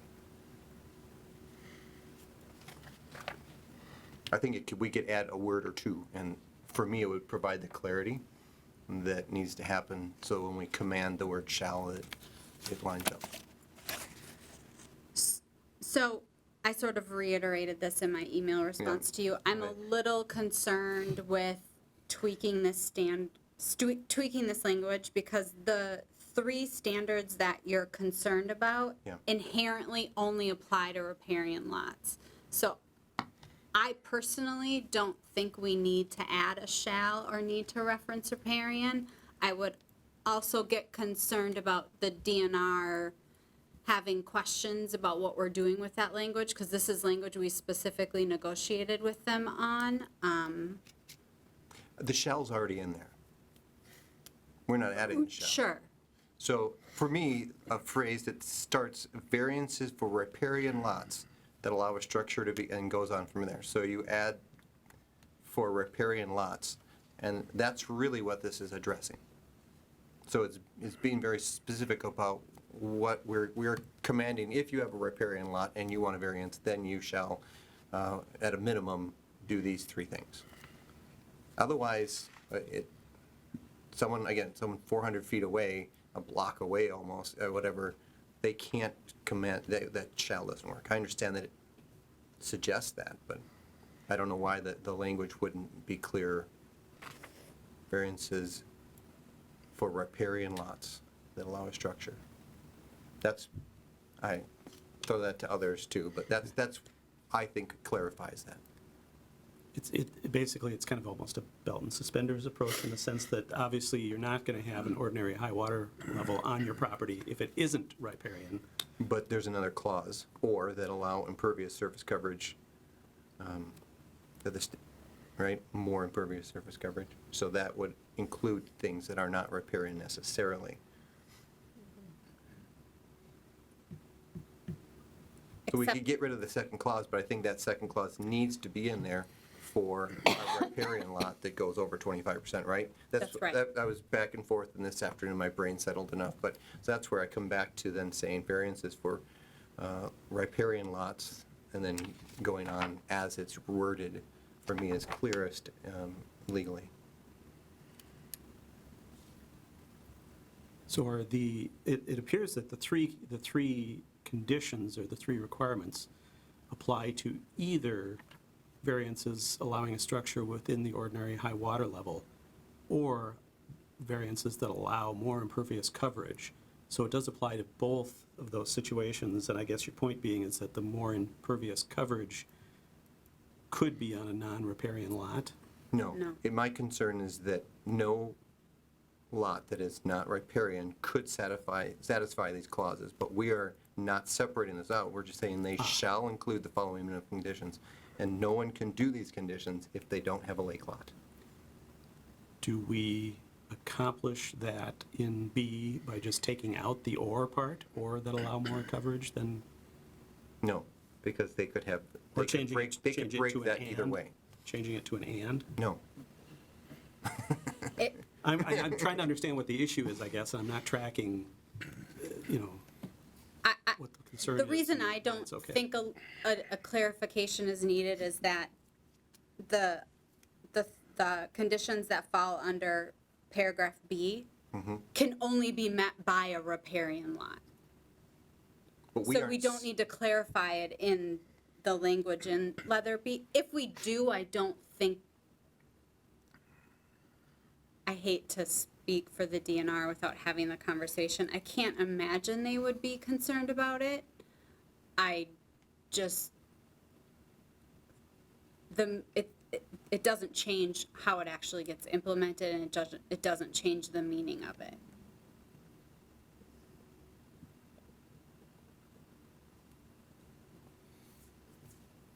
No property owner is going to come who's not having a riparian lot and say, well, you told me I had to do this, and I can't, therefore I'm going to sue you for making me put it. That's not going to go that way, but I wonder if we run into problems because it doesn't separate out that this is only for riparian lots by the letters, the little letters 1, 2, and 3 there. We understand it has to be. But the language above does not separate that out, leaving all of the properties in the same boat. Except that a non-riparian lot can't restore 20% of their contiguous shoreline because they don't have any. But a non-riparian lot can, or that allow more impervious surface coverage than the standards. And then we're saying they shall do this, they shall plant natural vegetation on the shoreline.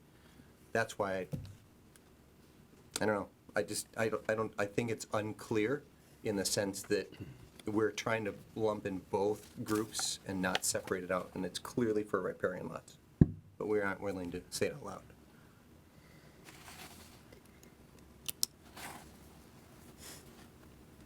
Clearly, if the DNR liked this language, their point is that for riparian lots.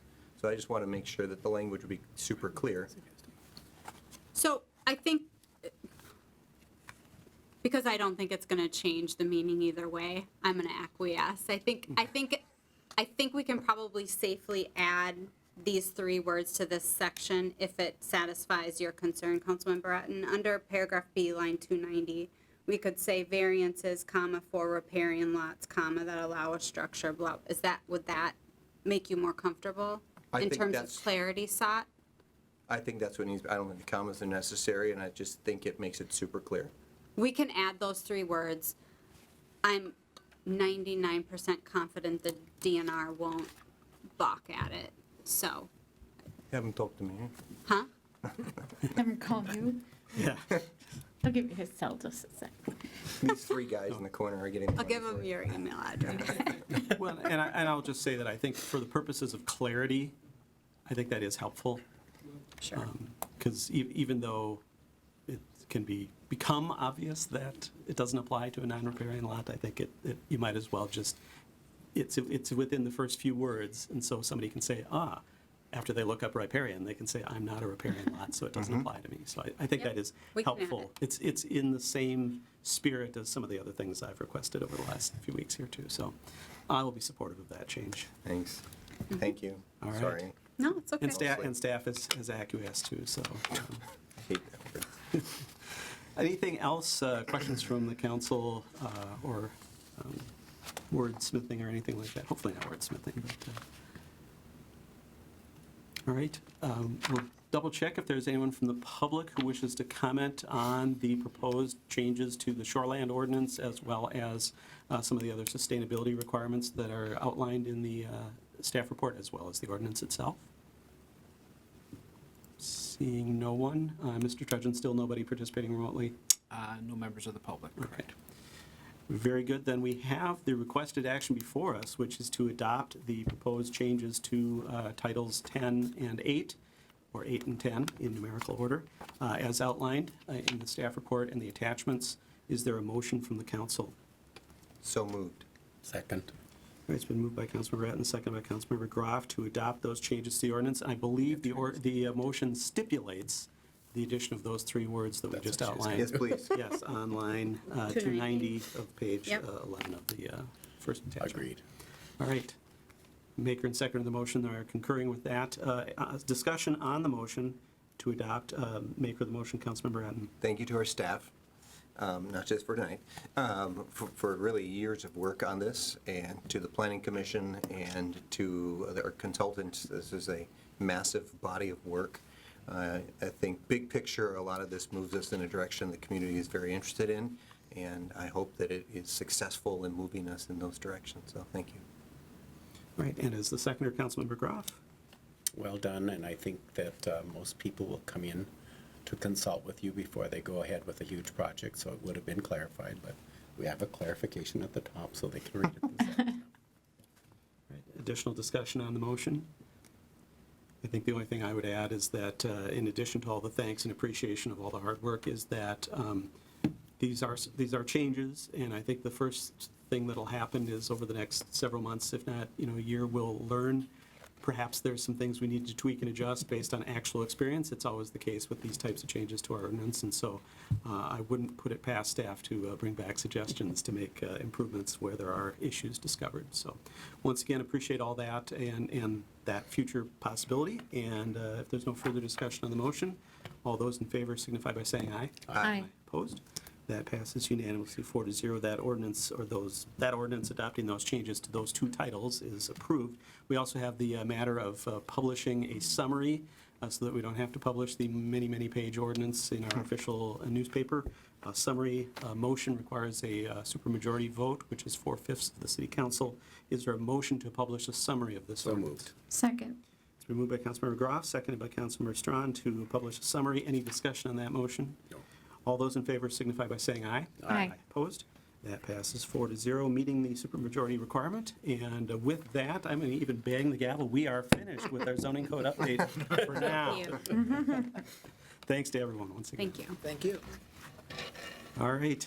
That brings us then to item 7E, which is to consider an agreement with Burro Loco LLC as the kitchen grill vendor for Cedar Home Community Building. We have our Parks and Rec Director, Matt Johnson, with us this evening to cue this item up for us. Mr. Johnson, welcome. Yeah, thank you, Mayor and Council. I'm here tonight to talk about something, and I know, I'm trying to split the difference here. Right? What are you doing? I got to reach out, and I'm not going to touch Mayor the didn't know you microphone. would shift the chairs. The cords are kind of Notes on penning the me in chairs, here. too. Yeah. I'm here today to talk about something that we've obviously has been in front of this group on numerous occasions, and I think you're pretty up on where we're at. So, and that's a potential kitchen and grill vendor for the Cedar Home Community Building. I don't want to be redundant with this group who's been very involved with this slide, but I do want to just share a little bit of, for the public at home, why this is important. And that's when the Cedar Home Community Building was constructed, we're coming up on the 5-year anniversary of its grand opening, actually, which is hard to believe. The idea was to make sure that Cedar Home became more than just a golf course, and that there was a high amount of focus on recreation of all types, and that generally has taken the form of sort of 3 buckets. One is strong and effective golf leagues, which was the infrastructure that was already there. Secondarily, or not secondarily, but additionally, recreational events that are for non-golfers. So those are programmed events. And then the third is rentals and other community uses in the rental spaces. In the 5 years since the community building opened, this vision has really blossomed in a number of ways. We have seen growth in our golf rounds played and our golf leagues. Each of the last 2 years, we have had nearly 25,000 rounds played, which is partly due to COVID getting people back on golf courses, but also based on the feedback we receive in our surveys based on the quality of our facilities and customer experience. Our league numbers are higher than they were in 2018. And generally the feedback is we anticipate that will continue. Our recreational events, there weren't really too many non-recreational events at Cedar Home in 2017. In the last year, we did more than a dozen recreational events at Cedar Home that were not focused on golf, ranging from our monthly open mic night to candlelight snowshoeing, which is featured on the slide in front of you, one of a really popular event with a long wait list. Four Parks Designer Handbag Bingo, Coffee and Cocoa with Chris Kringle, and many, many more. And again, we have seen this really year-round experience begin to occur at Cedar Home and really start to blossom. Additionally, Cedar Home has become one of our most popular rental facilities in the city, with over 200 individual events taking place at Cedar Home over the last calendar year. And those range from things like community engagement meetings to weddings to trainings. They really run the gamut of what that facility is used for. And it's really, really been popular. So we're very excited with the direction Cedar Home is headed. But one nut that we really haven't been able to crack that was part of that original vision was the use of the kitchen grill area. As you'll recall, in late 2021, we did enter an agreement with Granite City to operate that space for a number of reasons that really never took off. And at the end of last year, that agreement was terminated. When that agreement was terminated, the council asked staff to issue a request for proposal to see if anybody who was qualified would be interested in operating the kitchen grill facility, and again, really take that vision to the next level of a vibrant year-round facility where there's a high-quality food experience there. We did issue that RFP at the end of last year, and ultimately we did hear from quite a few folks who were interested and toured the facility, and did finally have one proposal that we received. That proposal was from Borough Local LLC, and they are two individuals, Danelle and Edison Bautista, who own a brick and mortar restaurant in St. Francis, Minnesota, and a food truck called Borough Loco. I'm going to pause at this point in the game because they have been really clear in what they plan to do at Cedar Home differs from their vision there. They want to tailor it to the uses that are there, at least to start, and potentially grow into something more similar to what they've done at Borough Loco. So they don't necessarily want to use the name Borough Loco. Their focus is not predominantly Mexican food as they offer at their current location, but they are able to do that, and they do have an interest in potentially growing into that, but they want to tailor what they're doing to Cedar Home. And so they're very open to the city potentially working with them on selecting a name. The name Cedar Home Grill's been kicked around, but they want to work with staff as we get to sort of what that will be. So as you saw in your packet, we did receive an initial proposal from Borough Loco. It was, I think, enthusiastic, but potentially a little light on the detail side. So as staff, we did meet with them on a number of different occasions to sort of get to the bottom of what this might look like. And per our process, we really allowed them to guide that. But we did work with them about what the operations look like, how many people do come in for golf, how many events we have per year, and really tried to do a stress test on whether they can handle this operation. Ultimately, where we landed was sort of a draft agreement, and what was in your packet is still a draft agreement at this point in the game. And they included a menu that really, again, is geared towards capturing that community space, capturing the group that's already in the community space and then potentially growing. Danelle Batista worked for a number of years as the sous chef at the Hudson Country Club. So she's very, very experienced in providing dining options that are fitting for a golf course and also rental spaces associated with the golf course, as well as several other steps in her career that have done event catering. So she does have relevant experience, and that informed the menu selections that were included in the packet that you saw. They do have a broad range of catering options, ranging from fairly, I would call affordable party subs, all the way up to a full turkey and ham dinner, Italian, kind of a broad cross-section that again are intended to fit folks of all scope and size. They have expressed a willingness and a desire to have both those menus evolve as they get to know our clientele and to really work with customers to make sure that they can do something that fits the customer's needs. We've also talked to them a lot about hours, and this was something that was a concern with our previous vendor, where the agreement called for pretty expansive hours that the vendor was never even able to come close to meeting. As a starting point, and I want to emphasize starting point, the agreement currently calls for them to operate during what we would consider the primary golf season for day-to-day drop-in. So essentially, give or take, March 1st. We laugh now because nobody will be golfing for quite some time, and running all the way through November 1st, with hours, give or take, fluctuating with sunset. I emphasize this as the minimum because Borough Local has been clear from the beginning that they have an intention to operate year-round, and obviously as staff, that's our preference.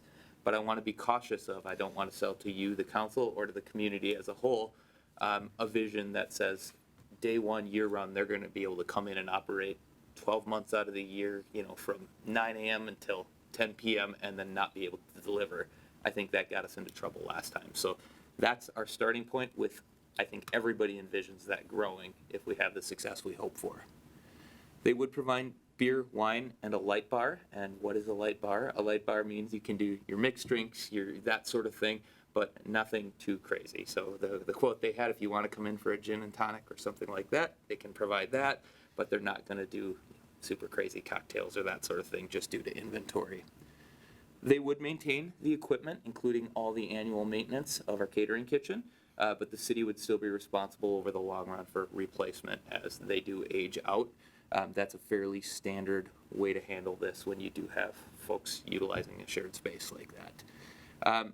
They understand that it's important to the city to do compostable smallware, so all of their to-go containers would be compostable. That would be something they'd be doing specifically for our location here, not something that they currently do in their other location. And they understand that importance and again are willing to make sure that that happens here. In terms of a financial arrangement, Borough Local would pay a $750 per month rent, and that would be paid all 12 months, even if it's outside, if we don't have full operation, and then 4% of all sales to the city of Roseville. As I mentioned in the staff report, that ultimately falls a little bit below what we had budgeted with our previous vendor, but not greatly. It still probably exceeds, when you factor in staff time and all of that, what we would be able to do if we provided the service ourselves. Of course, all of those are rough calculations that are a little bit challenging based on the last time we fully ran it ourselves was 2019, and the world has changed quite a bit since then. The proposed agreement would run through 2026. Essentially, that's the remainder of this year plus 3 additional years. And that's, again, they want a commitment from the city, the same as we would like from them. They estimate there's about $20,000 in startup costs. This is not like our previous vendor. This is a small business who would have to hire brand new staff and really invest in us. And they want to know that if they're going to do that, they're going to be here for the long run, which I think is what we want to see as well. One other element that I want to highlight, that I highlighted again in the staff report, but I think it really does bear a significant conversation here, or at least highlighting, is the use of Borough Local as a preferred caterer. Generally in these city facilities, when you have somebody on site and catering, there's sort of 2 options. Number one is you simply have to go with that vendor. There isn't an out. That's what Granite City had done with us previously, and I think there was some frustration from our customers from that arrangement, particularly as we got to later on and there were some concerns on our ability to meet their needs. The other option is sort of an opt-out fee. We did a loose survey of other cities that have facilities with an in-house caterer, and generally that fee is much, much larger than what we have proposed here. But ultimately what we were proposing is $150 for groups of 50 or fewer, $250 for groups of 50 or more, and then for our City of Roseville affiliated groups, so these are 501Cs dedicated to service here in Roseville, groups like Friends of Roseville Parks, Roseville Youth Hockey, you know, those kind of groups, they would have a $100 opt-out regardless of their group size. It should be noted that currently Cedar Home does have a $75 fee to bring in any food of any kind right now. So really the net increase to customers who want to go somewhere else for a group of 50 or less is $75. The other reason that this is, I think, important to highlight is per the compensation terms that we have discussed, Borough Local is going to have to pay the city 4% of all of these dollars that come in. If somebody goes to Jimmy John's, they don't have to factor that 4% into their pricing. And so we don't want to set up our own vendor to be at a disadvantage to those from outside who may be coming in. And so that's sort of the thought process that got us here. Should be noted these funds would be paid to the city, not to Borough Local. So we think it's a good balance where it gives Borough Local sort of that first look. Any customer that comes in is going to say, do they have something that's for me? Is their price point good? But ultimately, if Borough Local can't deliver and it isn't what they want, it's not so arduous that a customer can't opt out and say, hey, I'm going to go to the next person over who's got way better prices or way better food. So once we got to the point where we had sort of that criteria and sort of got to something tangible, we knew it was important to really engage our users in the process. This was a little bit trickier because we didn't have multiple proposals to score. So what we decided to do is we pulled together a focus group, and this focus group is made up of 6 individuals. 2 of them were Parks and Recreation commissioners. 2 of them had been on the original Cedar Home Clubhouse Replacement Committee going back to, I think, 2014, and really laid out this vision, or were part of the team that laid out this vision. Of the 6, they ran the gamut. Some were regular golfers, some played in our leagues, some have never golfed at Cedar Home or golfed at all, but they participate in the recreation event or rent the space. And we brought them together. We gave them an advance copy of the proposal, and then we invited the proposer to come and engage in an interview with our focus group. We had a number of scripted questions and then allowed the focus group, because we didn't have a competition issue, to ask any questions they had and just have a conversation with the proposer. At the conclusion of that conversation, we provided a rubric to the members of the focus group, which we included a copy in your packet, and really had them score what did they think. And this was before any group conversation or group thing could go on. Those scores are what's in front of you and were included in your packet and generally weighed out between the acceptable and exceptional grading. Finally, after that occurred, to try to get some qualitative data, we pulled the group together and did have an informal conversation with those in the focus group. And ultimately, I think the consensus from that was that the group was very positive on the city moving forward with this. I think they felt there was a lot of opportunity.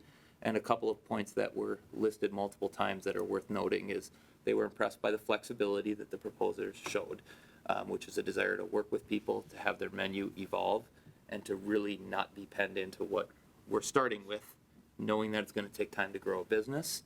And then the proposer's desire to really grow the business. They understand that it's going to take branding and social media and building relationships to actually grow the business, not just rely on the customers that we already have there at Cedar Home. Those were highlighted by multiple committee members or focus group members as a sell and things that they felt good about.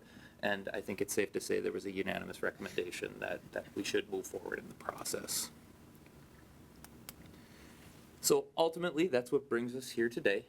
We do have a draft agreement. Where we're at right now is City Attorney Tierney worked very closely and worked up a really strong agreement that, in addition to had these terms laid out, also has some performance standards in there, monthly check-ins to make sure that they sort of live up to what they've presented here. Borough Local has agreed with the general overview of it, but hasn't gotten it to their legal counsel yet. Wanted to make sure we had this conversation before we got too far down those tracks. But ultimately, I think we're pretty close at this point in the game. As from a staff side, We, I think, are supportive of this. We do have really the benefits it clearly offers are a higher quality of food and beverage than we can provide. Try as we might, our kitchen grill operators are often seasonal staff of the 18 to 20-year-old range who can make frozen chicken wings pretty well, but they can't go too far beyond that. Additionally, our management staff are folks who are trained in running golf courses and running recreational programs, and if we can move forward in this direction, that frees them up to do that and to focus back on those things I shared on the first slide, which is providing year-round recreational opportunities, not managing a kitchen staff. We have heard from many customers that there's a desire for a one-stop shop. When somebody calls with a meeting of 14 people there, that smaller group, they don't want to have to call around to find somebody who can make, who can cater in Chipotle or catering sandwiches. They want to be able to just order from us. And so I think having a vendor in-house will make that a lot easier and really be positive for them. And of course, anytime we have a vendor potentially take over that beer, wine, and light bar, it obviously insulates the city to an extent, but additionally allows them to provide a higher level of service in that than we currently can right now as well. There are a couple of concessions that I want to be transparent about, and really the big one is what I highlighted 2 slides ago. There certainly will be some groups who will be disappointed that they will be required to either go with Borough Local or pay an opt-out fee. To that, I would note that we do have, number one, our opt-out fee, I think, is much less than other facilities of our type that are doing something like this. But additionally, we do have a number of other city facilities, including the Roseville Skating Center and the park buildings, that don't have any catering requirements. And they certainly can do whatever caterer they want in those facilities or potlucks with no fee. And then, of course, anytime that you do enter into an agreement, as we found out previously, there is some loss of control and there is some uncertainty that comes with that. I can tell you that my read on this group is that they are sincere. They are a small business that wants to invest in growing their small business. This is the restaurant industry, and the restaurant industry is tough right now. They will have to mobilize. They will have to procure labor, but I do think that they're committed to that, and with that we can get a good product out of this if we work in partnership with them instead of as adversarially. So we think there's a lot of possibility there. So ultimately, as staff, we do recommend moving forward with this. What I'm seeking tonight is any feedback that the City Council may have, and then also potentially a motion to move forward with the agreement. With that, I will accept any questions. All right, thank you, Matt Johnson. The first question I have is the action this evening isn't to approve an agreement because the agreement is still being developed, right, and hasn't been reviewed by their people. It's to essentially authorize coming back with a final agreement, I would say. We certainly be happy to bring it back. I think the thought was if you guys are comfortable as it is, with only minor, legal tweaks, we'd move forward, but we'd be comfortable bringing it back as well, if that's the preference. Okay, all right, we can find out from the council that, but Right. I just want to make sure I understood what we were being asked Yep. specifically this evening. All right, are there questions from the council for staff? Councilmember Strawn. Just back to the same question we had last time we talked about this, as far as staffing and management. The staffing atmosphere for entry-level workers hasn't changed much in the last 2 years. Do we see that impacting hours or other things? Obviously, there's 2 people with 3 establishments. They can't be in all those places at once. It's a great question. Thank you, Councilmember Strawn. I think we did ask that question, and they've really gotten to the point with their existing establishments where those are running independent of the 2 proprietors right now. So Danelle specifically had spoken to, Roseville would be her focus, and she would be spending a lot of time here. Now, they do intend to hire a completely fresh staff, and their current location is too far away to essentially truck people in, and so that is a valid concern. I think that they feel they understand the labor market. They feel that the price point they've set up allows them enough flexibility to offer enough compensation to develop a staff, but that's certainly the risk, and I don't know that there's much that we can do to mitigate that. Nor is there if we were to try to run it ourselves. I think we're running into the same issue as we try to staff our summer programs, let alone staff our kitchen and grill. Right, well, I just know there's an ice cream establishment on Lexington and Larpenteur that spent most of the summer not available. Almost every night you Yeah. go and it wasn't open. So I would assume that if they don't have adequate staffing, they just won't operate. But thinking if they're also catering and they're also running things that might be concurrent, just a concern about making sure that there's adequate service for that. Yeah, I think that that's been made clear to them, and it is something they've said that they will figure out essentially those sorts of things, you know, if we have events, and that was even our priority in our previous, you know, endeavor, was making sure that those events were taken care of. I think that there's an understanding that it will take them time to mobilize, but I think that from the city side, we do expect them to be open the hours that they plan to be here, and if we aren't able to get to that, that would get to the conversation of whether this is working in the long run, and that's some of these monthly check-ins that we're talking about, and really making sure that we're able to keep them to the agreement that we've laid out. But it is astute, and I don't know that there is any one thing that can ease the staffing issue. It's a challenge for everyone right now. Yeah. Well, hopefully we can put them in contact with Ramsey County Means Business and other things local to us to help them fill those spots if possible. Thanks. All right, other questions? Councilmember Groff? I'm sure you've stressed this with them, but we have compliance checks, and Yes. have they had any that they failed in their current businesses that you're aware of? Yeah, not that I'm aware of, no, but we have emphasized that to them, and that's a great point to follow up on, but we have emphasized that to them and the training piece as well, and they're very comfortable with that. Good, thanks. Yep. Right, and Councilmember Adden? I'd like to note I peppered Mr. Johnson with questions in the last 48 hours, almost So as it's much not as just poor Ms. Ms. Gutlock. Gutlock. It's okay.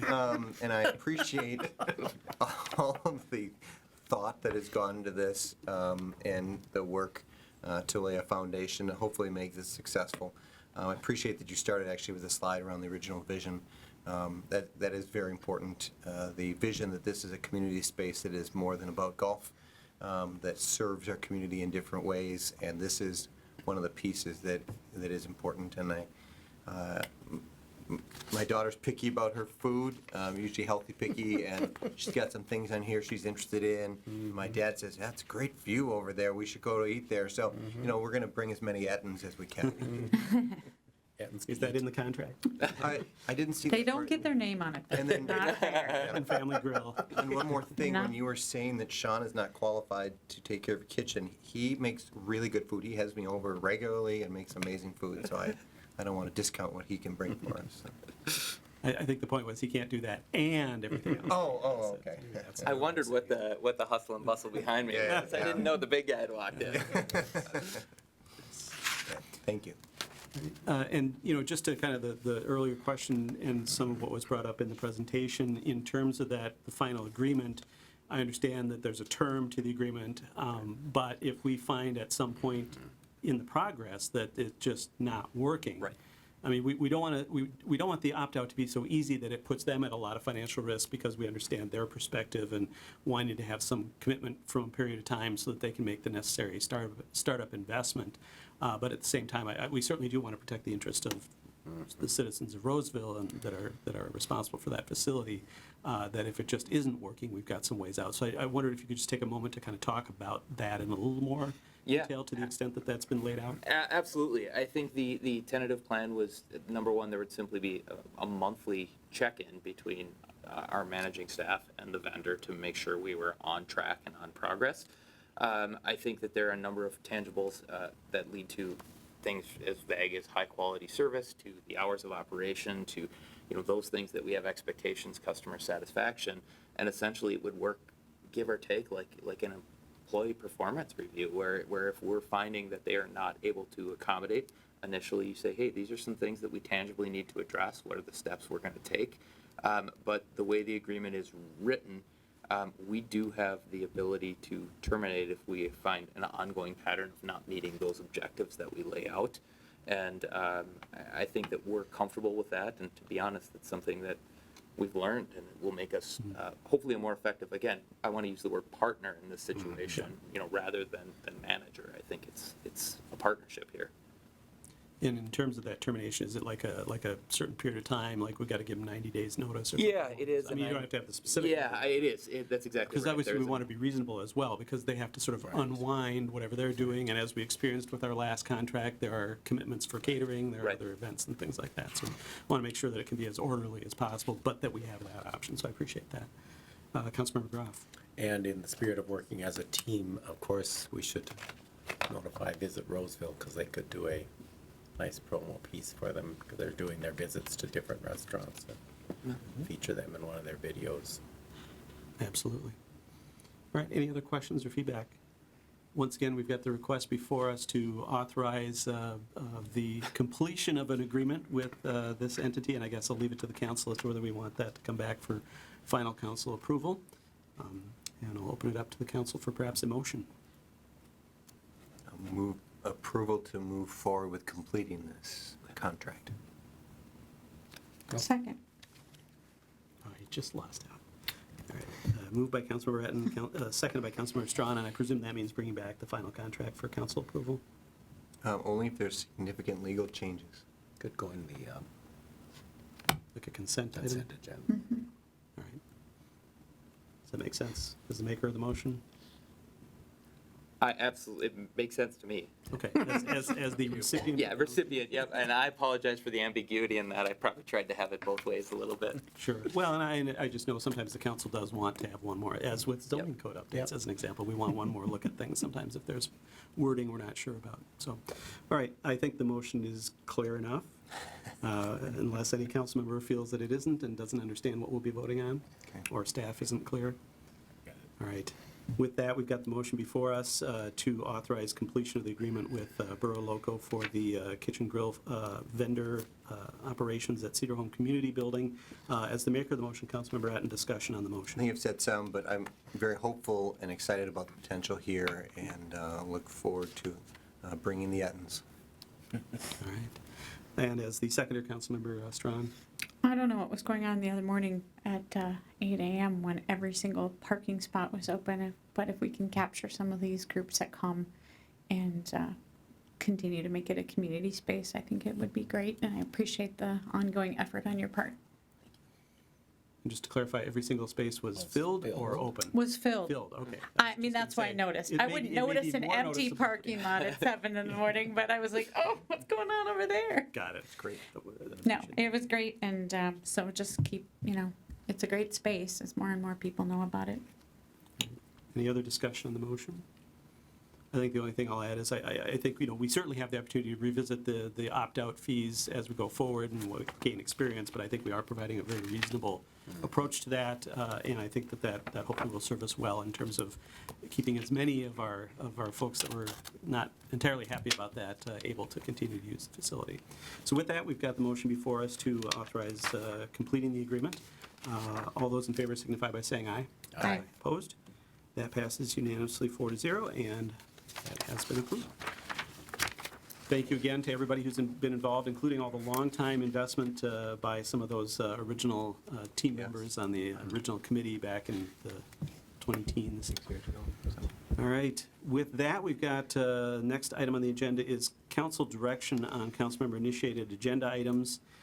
We've got 2 items this evening, and just once again, for clarity, for both the council and anybody else, is that the action tonight is to determine whether to place these items on a future council agenda, and then, what, if any, parameters we put on that as to when or anything else that we may want to do. So that is the range of discussion for these items this evening. The first item is 8A, which is to provide direction on a proposed future agenda item to initiate a review of commission scopes, duties, and functions, and that has been initiated by Councilmember Etten. I'll turn it over to Councilmember Etten to bring this before the council. I think I spoke some last time. Obviously, there's some language here. I think we have at least 3 commissions that, for various reasons, may be looking at how they operate in various ways. PWET came to us for a name change because they really wanted to focus on environment, but we didn't have a scope and duty change.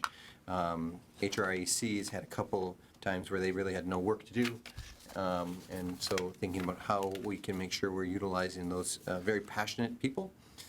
Finance Commission certainly been looking at what they're doing or not doing and how much time they're spending on something or not. So at least those three commissions come to mind right away. Others may have other things, but I would first turn this not as much to us, but as much to us authorizing them to come back to us with their own thoughts, with a lot of wide open parameters first to see what they come back for. I think commissions don't work if folks aren't engaged and find that their time is being used valuably. And I think that we've had several years of some question about that, and I want to make sure we don't leave our volunteers and some of our more committed folks wondering what's going on. So that's what I would like to talk more about. Thank you, Councilmember Edden. Are there any clarifying questions from members of the council as to what's being proposed to come before us, the future agenda? Councilmember Strawn? I know we've had a couple comments that come to mind, and I don't know if these would be included in what you're thinking about right now. One of which was a concern by the Finance Commission about where in the process of approving things their role fit in what their duty was. And then I know that in the Planning Commission as well, we've heard, how are we just rubber stamped to send that off to you? So it has, to me, there's an element of how they fit in relation to what we do here. Do you see that as well? I think that's something that absolutely could bring forward. Certainly, we've had discussions about those things as a council in the last 5-7 years.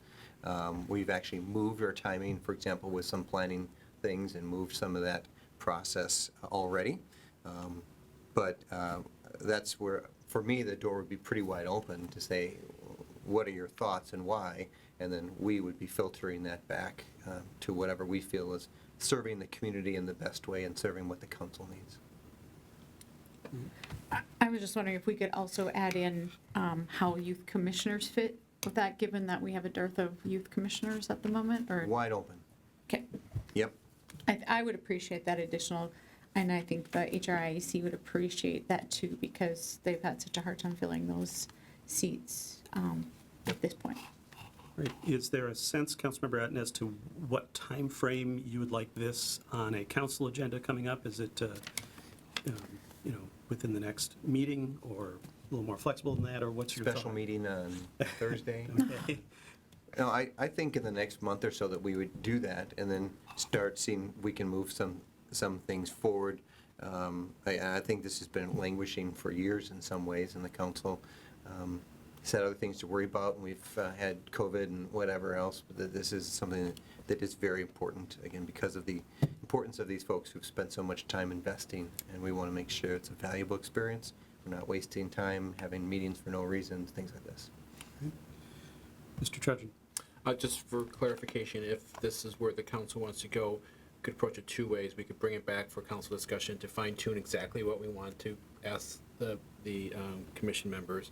I heard a lot of maybe generally what you all want to hear, and that would obviously take some time for us to go back to those commissions and have those conversations.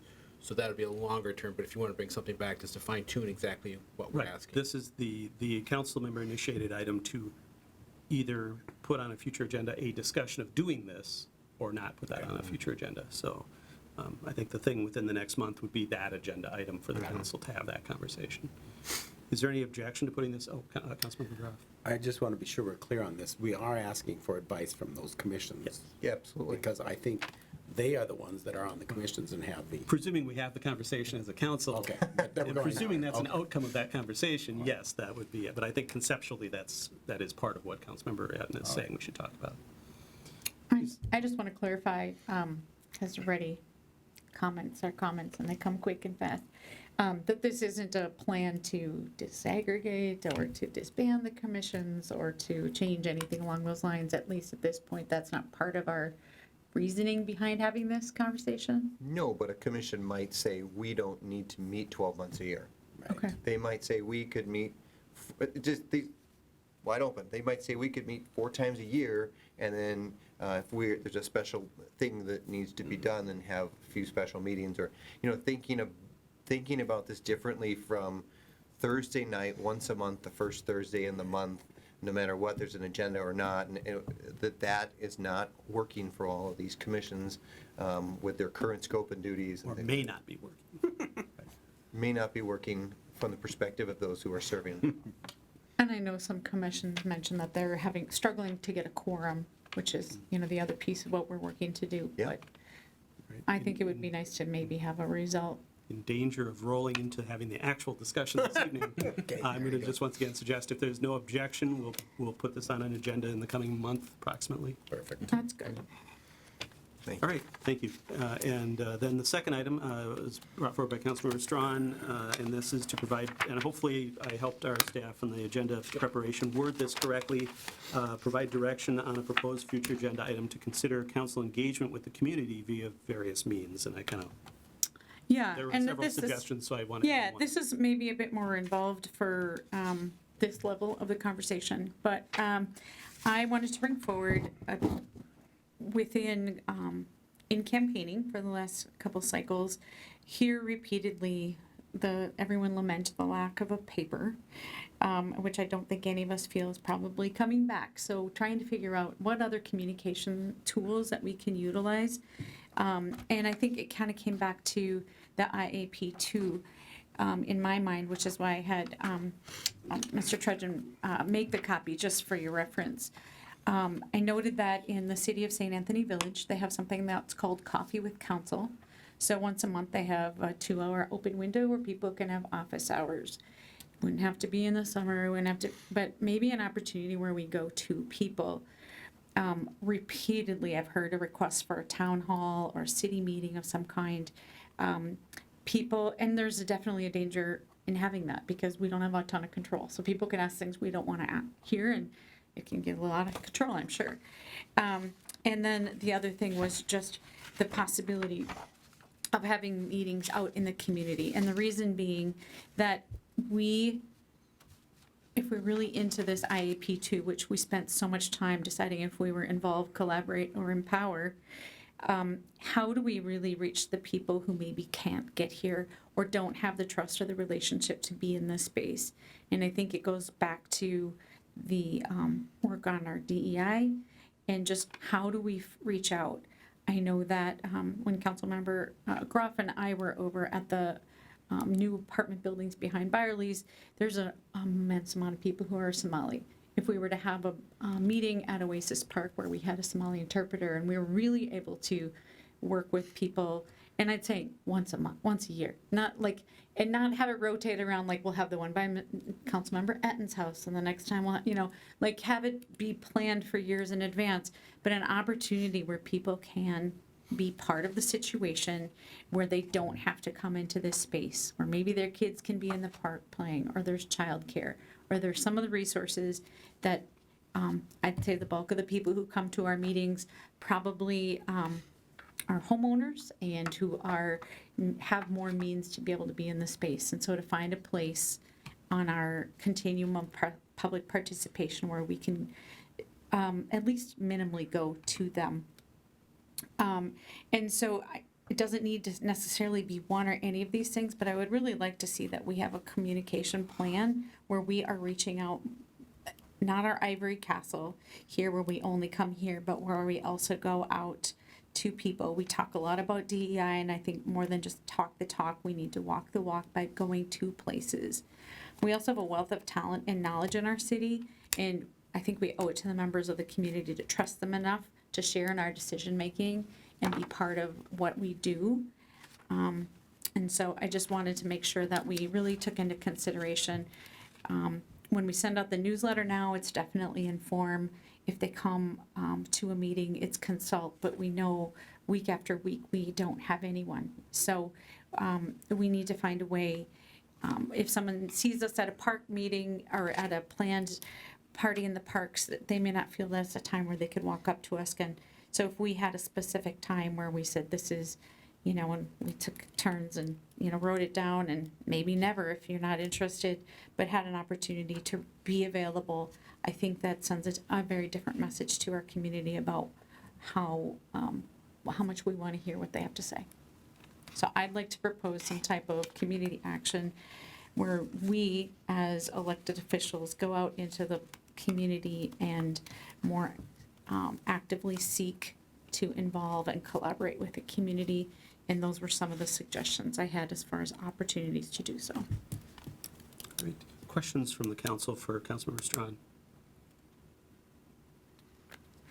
Is there any objection to, and what kind of time frame for an upcoming agenda? Same kind of thing within the next month or a little longer? I think it'd be really nice if we tried to, before the end of Envision Roseville, to at least have one or two things in place so that we are out seeking, we said we would be part of it, but we never really formalized that. Are we talking throughout the summer, isn't that? So I think if we could bring it back. get it on an agenda to talk about what we might do. Yeah, I'd say maybe in the next 6 weeks or so would be good, Okay. so that we could look at how we would be involved through the summer and into fall. The only other thing I add is that when we had the Brahma Vista, and there was a lot of acrimony between residents and going out trying to campaign right after, and people were still really frustrated. If we had an opportunity where people could come and say their piece and feel listened to, I think there's going to be a better trust when there've been some developments recently, and I've reached out to people and they felt like they never had, well, I emailed somebody and they never got back to me. They're done, well, I'm not going again. Well, and so I think we just need to put ourselves out there. If after 6 times no one shows up once, well, we know we gave it a shot, but at least we can say we did it. I think if we say we didn't try, I think it really, I was looking at our mission statement as a city, as a council, and it says that we are providing responsive local government, and then we're engaged in the success of our citizens. And again, I think engagement is a two-way street, where we take what they have to say as well as, we give it and we take it. So, and we're not always gonna, it's like our meeting, they might have something very opposite of what we know to be something we could even feasibly do, but if there's any chance where we can engage more one-on-one, just like when we had the great commission visits, it does give us more insight. I mean, most things that we bring up here to each other are from things that we've heard from residents. They don't just brainstorm it to us in the middle of the night, so. All right. Any objection from council members to have this on an upcoming agenda in about the next 6 weeks for council discussion? No problem. All right. Then that will be the order, so to speak. Thank you. Thank you. That concludes the council member initiated items and guidance on those. That brings us to the ever exciting topic of council meeting minutes. We have 2 special meetings, which were our interviews and just essentially our list of the candidates that were interviewed, and then also the more detailed minutes of our February 27th council meeting. Is there any changes or corrections that need to be made to any of those minutes, or a motion to approve one or all of them? I move to approve all of them. Second. It's been moved by Councilmember Groff, seconded by Councilmember Atten. Discussion on the motion. Hearing none, all those in favor signify by saying aye. Aye. Opposed? Did you say second? Yes. Oh, okay. There were multiple seconds. Yes. Perfect. I was like, Yeah. okay, Drops no to problem. the left ear, it's always stronger. All That's right. okay. Well, there's more people on that side I don't tonight. care. All right. With that, then we come to our consent agenda. Mr. Trudgeon, could you give us an outline of the consent items this evening? Thank you, Mr. Mayor. Mr. Mayor, members of council, item 10A approves payments in the amount of $1,164,279.42. Agenda item 10B approves a gasoline station license for the new Holiday gas station on Larpenteur Avenue. Item 10C approves the purchase of a trailer to replace the 2011 vehicle that will transport utility televising equipment, as well as authorizes the sale of that existing vehicle. Item 10D approves a resolution requesting Ramsey County to submit for federal funds for the Victoria Street pathway and committing the city to its local share cost. I would note that there was a mistake in the report about their cost share, and a revised RCA was sent to you earlier today and on the dais as well in the back of the room. Item 10E approves a temporary easement agreement with LLR Investments regarding the Long Lake Lift Station Improvement Project. And finally, item 10F approves consumption and display permits for the Hidden Puzzle Room, the Knights of Columbus, and Bent Brew Distillery. That is the consent agenda. All right, thank you, Mr. Trudgeon. Just on the off chance that there might be a member, first of all, questions from the council on any of those items? All right. Just on the off chance that there may be a member of the public here to speak to this item this evening, I want to open up for public comment on any of the items on the consent agenda.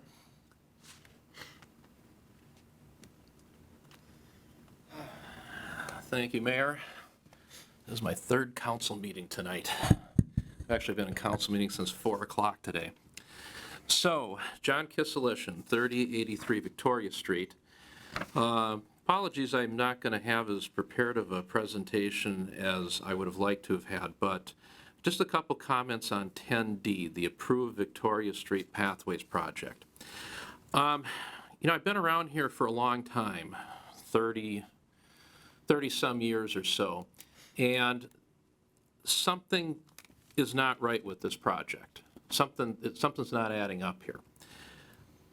Generally, in my experience, the city has been the entity that leads these pathway projects. The city is the one who leads the public involvement process.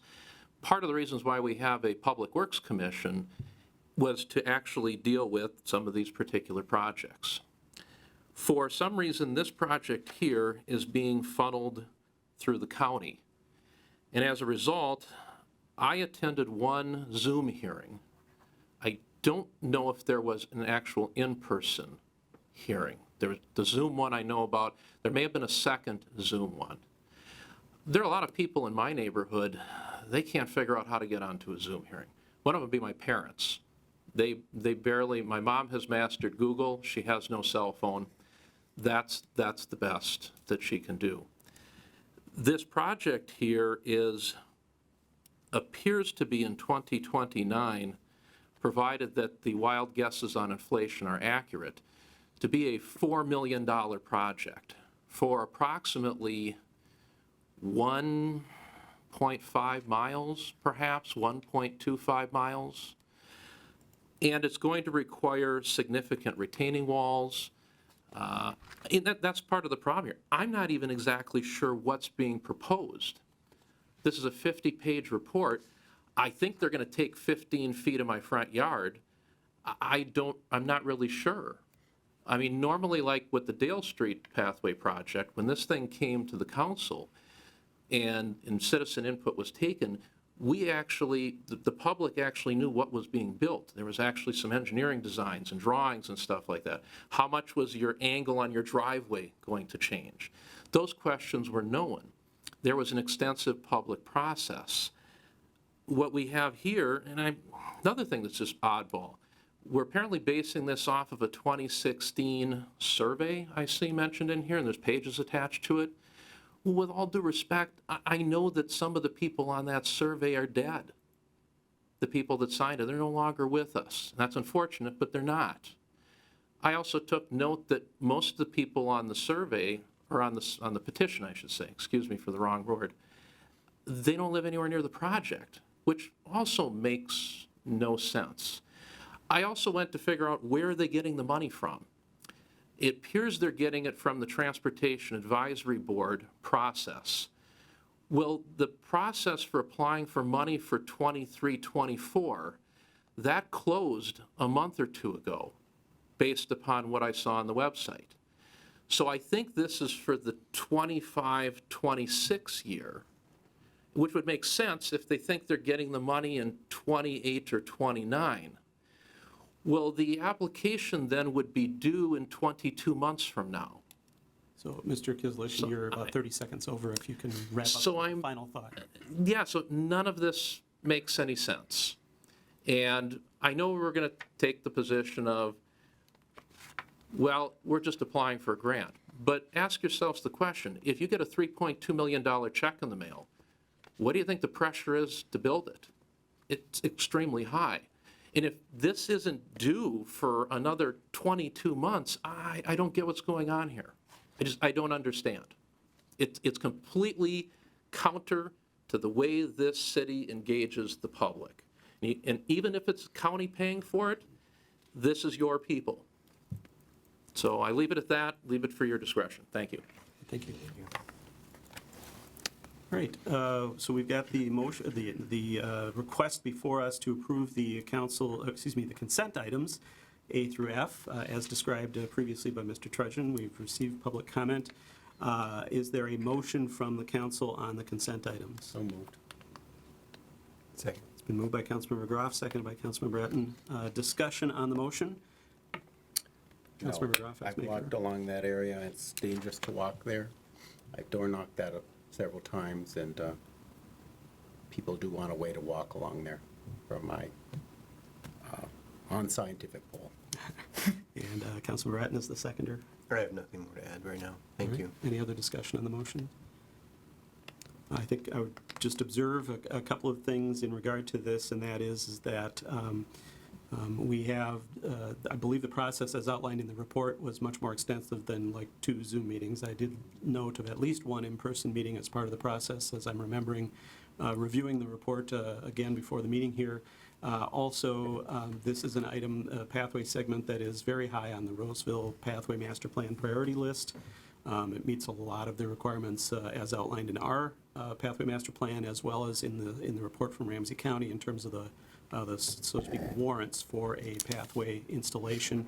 I think that the city of Roseville is not committing other than to provide the matching funding at this point. If the project comes back and it costs $18 million to build, then the city has the option not to provide the matching funding, and then the grant will not be able to go forward, as I understand these processes. So I'm supportive of initiating the grant process, and as I understand, Ramsey County is going to apply this summer, and I presume that there is a program they're applying for that may or may not be the same one that was outlined in the public comment. But I'm supportive of going forward with the application, understanding all those further steps that have to happen in the process. So with that, we've got the motion before us to approve the consent items. If there is no other discussion, all those in favor signify by saying aye. Aye. Opposed? That passes unanimously. Those items are approved. Thank you, everyone. That brings us to future agenda review, communications, reports, and announcements. And as always, we'll start with City Manager Trudgeon with the agenda, the review of future agendas. All right. Well, we've had a run of council meetings here, so we have a little bit of a break for about 2 weeks. We will have 3 meetings in April, 3 council business meetings, I should say, as well as the ethics training. So our next meeting is April 10th. We'll receive an update on Envision Roseville. We'll consider massage therapy code amendments. And then potentially, although it does not look likely, we may have the Brahma Vistas final plat. It's still officially shown up. We'll see if that comes forward. Reminder to the council that on Wednesday, April 12th, we'll have our ethics training, our annual ethics training. Our city attorney, Tierney, will be conducting the training, and looking forward to that, roughly about an hour or so. And then we'll be gathering closer to 6 for commission members and council members and staff members to gather around some food. There will also be some onboarding for some new commissioners that are just getting appointed this latest round, and chair and vice chair training as well. So it'll be a busy night. On April 17th, we just have one item, and we want to treat this more of a work session, and hopefully you can sit at the table, just talk about the classification and compensation study, bring in the consultant to talk about the city council's approach towards that, to give them some background, as well as have some discussion points about pay philosophy, comparable cities, and things like that. So we'd like just to focus entirely on that subject at that meeting. On the 24th, even though I have a couple things listed, we don't have a lot of business items, so I think that meeting is the perfect opportunity to talk about the 2 items we mentioned tonight regarding commissions, as well as town hall meetings and remote meetings and things like that. So we'll add them to the 24th. That should be a good opportunity to get into those conversations. And that is all I have. All right, thank you, Mr. Treasurer. Are there questions from the council on the future agendas? No. I do have one question that relates to our plans for the timing of interviews with applicants for the Finance and Human Rights Inclusion Engagement Commission. I was going to go check that staff report from that particular discussion when we reopened it to see what the timing was, but obviously those would have shown up on here, so I'm imagining there's going to be a special meeting scheduled for Yes, those thank interviews. you for that. I don't have dates off the top of my head. I know they've been set, so we'll communicate tomorrow with All right. the council. Appreciate that update Thank on you. those. All right, and then take up the action of doing the appointments at the appropriate time as well. Yeah. So, all right, if there's no further questions, are there any reports or announcements from council members or other future agenda items council members would like to ask for? Mr. Trudgeon, non-council member. Just got a note. April 4th is the night of the interviews for the Oh, HRIC. I heard your phone buzz. Yes. April 4th is the interviews. Okay, thank you. And then just in that vein, like to reiterate that we still have, people can still apply then for the HRIC and Finance Commissions till the end of the month. So if they're interested, to reach out to the city offices for applications. So just, we'd like be able to, we have some great candidates, but we need a full complement in order to do the appointments, so. And Mr. Trutchen, would it be reasonable then that if we're interviewing on the 4th, that probably our appointment action might be on the 10th, and that might allow people to get to their training on the 12th? Yes, I think we'll We may want to communicate to the do that. applicants that that schedule is part of it, so that if they need to block out the time for that training on the 12th, they can kind of pre-do that, even if they're not appointed. certainly. All right, appreciate that. Any other announcements or communications from council members? All right, the only other item remaining on our agenda is adjournment. So moved. Second. It's been moved by Councilmember Strawn, second by Councilmember Groff to adjourn. No discussion on a motion to adjourn. All those in favor signify by saying aye. Aye. Opposed? That passes unanimously 4-0, and we are adjourned at 8:19 PM. Thank you, everyone.